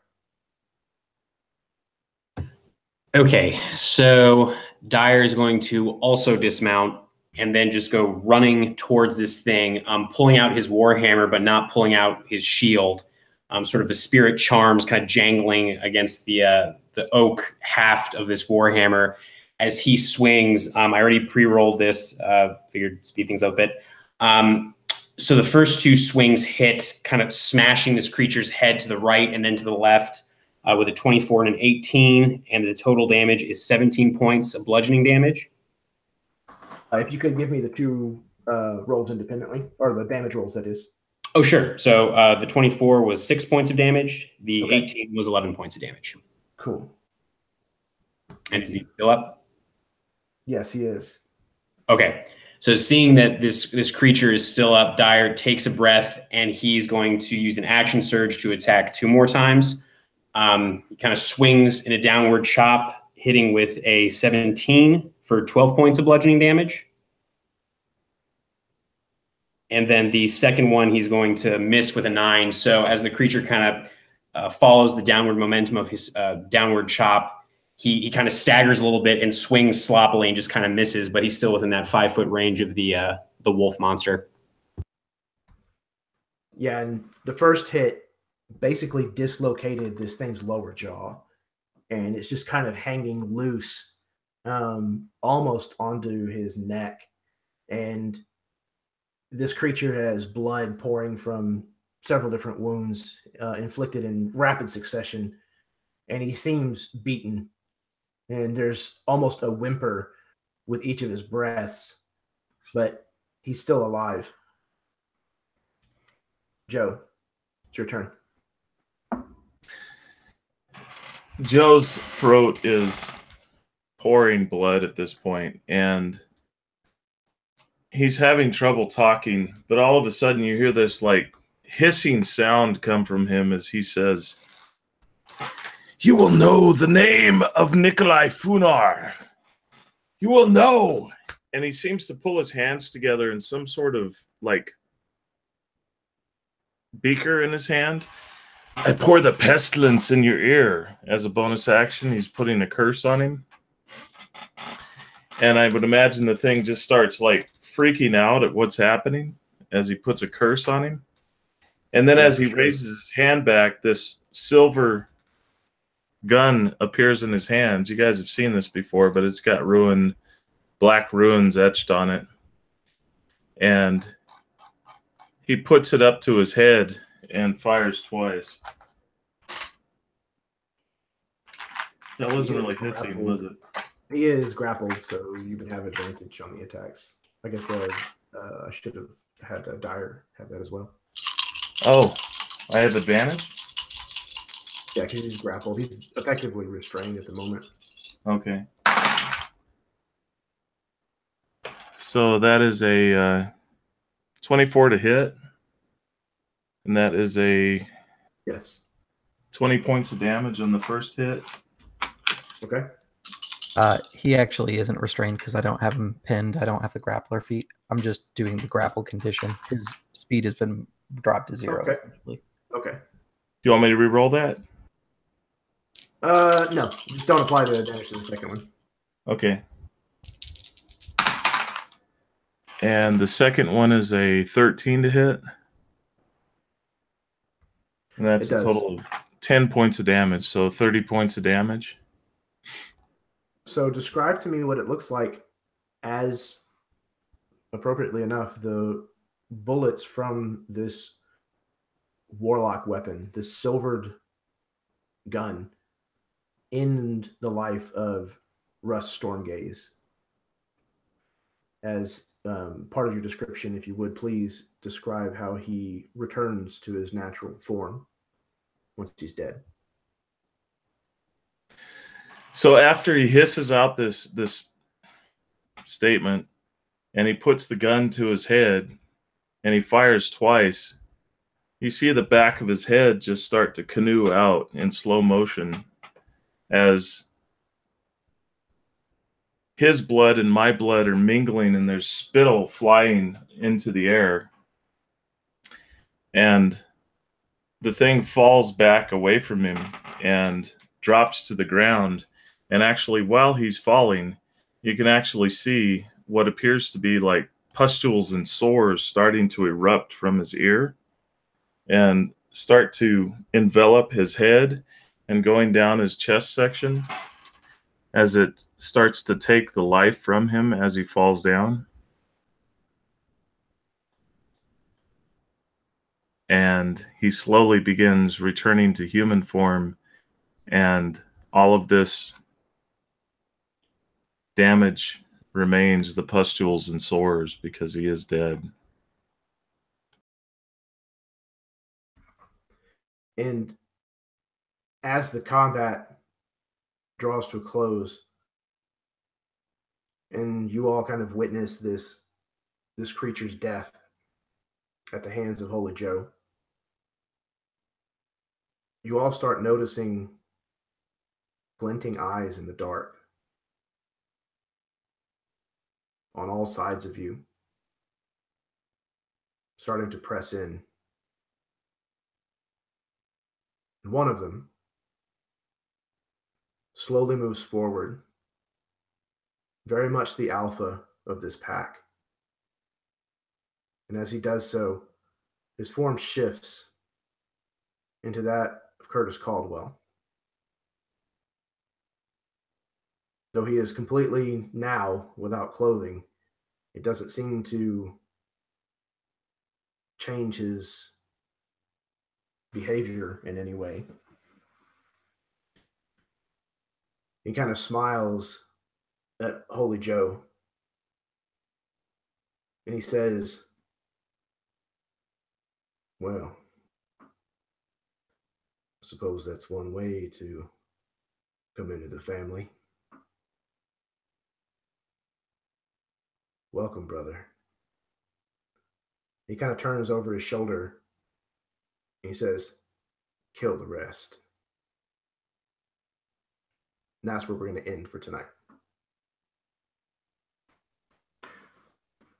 Everyone, thank you very, very much for tuning in, whether you tuned in live tonight or whether you're tuning in later on.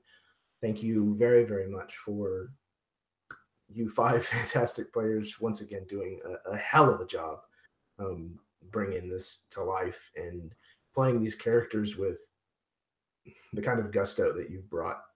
I appreciate it very, very much. So I'm going to pass it over to them, let them do their outros, and then I'm going to wrap everything up and we're going to call it a night. So Chad, why don't you start us off? Dude, I love playing with you, but holy shit, dude. This setting, I could play this setting with you every day. Like, I'm surprised I don't play this with you every day. This is so much fun. I can't even begin to how much I love this setting, how much I love the Deadwood Drifters, and these people right here, everybody. This is so cool. My name is Chad Nick. I'm going to stop rambling. You guys know where to find me. The end. This was just awesome. And if we get to do this again, I'm totally stoked on doing this again. Fantastic. Thank you, Chad. Always a pleasure to have you, man. Always. So yeah, Jason, you're next. So I would like to think that as Dyer's body is viciously ripped apart by wolves, that he maybe like sees his father or something nice, you know, because endings and shit. But anyway, asshole. Anyway, no, man, this is great. When you said that you're gonna do another Scattershot, I was so excited. You know, it was one of the most unexpected announcements I've heard in a long time, and so it was a lot of fun. Great game, of course. You guys are awesome. We were talking in the chat about like a campaign with these characters. Like, I would love that. Don't think it's going to happen now, but that's cool. You know, whatever. But yeah, I'm Jason Osorio. I have a small YouTube channel called Concepts and Characters. And man, what a send off. Thank you, Jeremy, and thank you guys. This was great. Absolutely. And who knows? You know, that's kind of the beauty of not writing an ending like this, is you never know. You know, because magic and shit. So, Dave, you're up. Hey, folks. I am Dave, also known as Holy Joe. And yeah, I run a little channel called Mournblade Gaming, and play some live plays. Hope to get more soon, other stuff. But I can't speak to how much fun I've had playing with these guys, giving them a hard time, harassing them. And now I get to eat them, because the next session I'm going to just, you know, I don't even have to cook them. I can just eat them raw, because my throat's already regenerating. And no, but seriously, we met on AbTab, Absolute Tabletop. Go to DriveThruRPG and check out the Cryfoth playtest. It's free to download. There's going to be a new version tomorrow. So go check it out, because it's been a lot of fun playing in that too. So worth your time. Thanks, folks. And speaking of Cryfoth and worth our time, Megan, you're up. Awesome. So, yeah, just about the game, it's always so cool, especially when a one-shot, when you just get characters and players together that can just click and can just kind of bounce off each other just so easily. And it's just so awesome when that chemistry is there. It just makes the game just incredible. And that's what this game was. It was awesome. The characters just kind of, you know, melded together, and awesome. And yeah, thanks to Jeremy for running a game in this awesome setting. I love Westerns now, so that's awesome. And yeah, so I'm Megan, and I'm one half of Dice on Ice.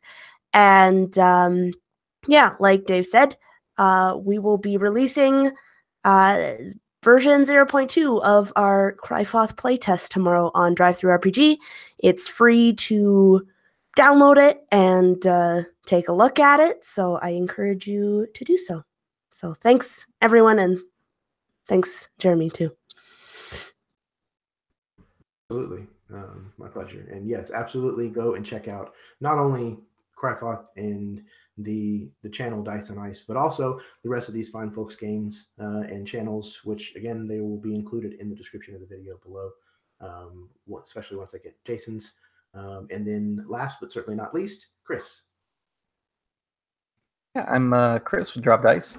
The channel's been a little quiet, but I recently launched a new campaign. So if you're interested in learning a little bit about Burning Wheel, which is a frighteningly huge biblical standards type of RPG.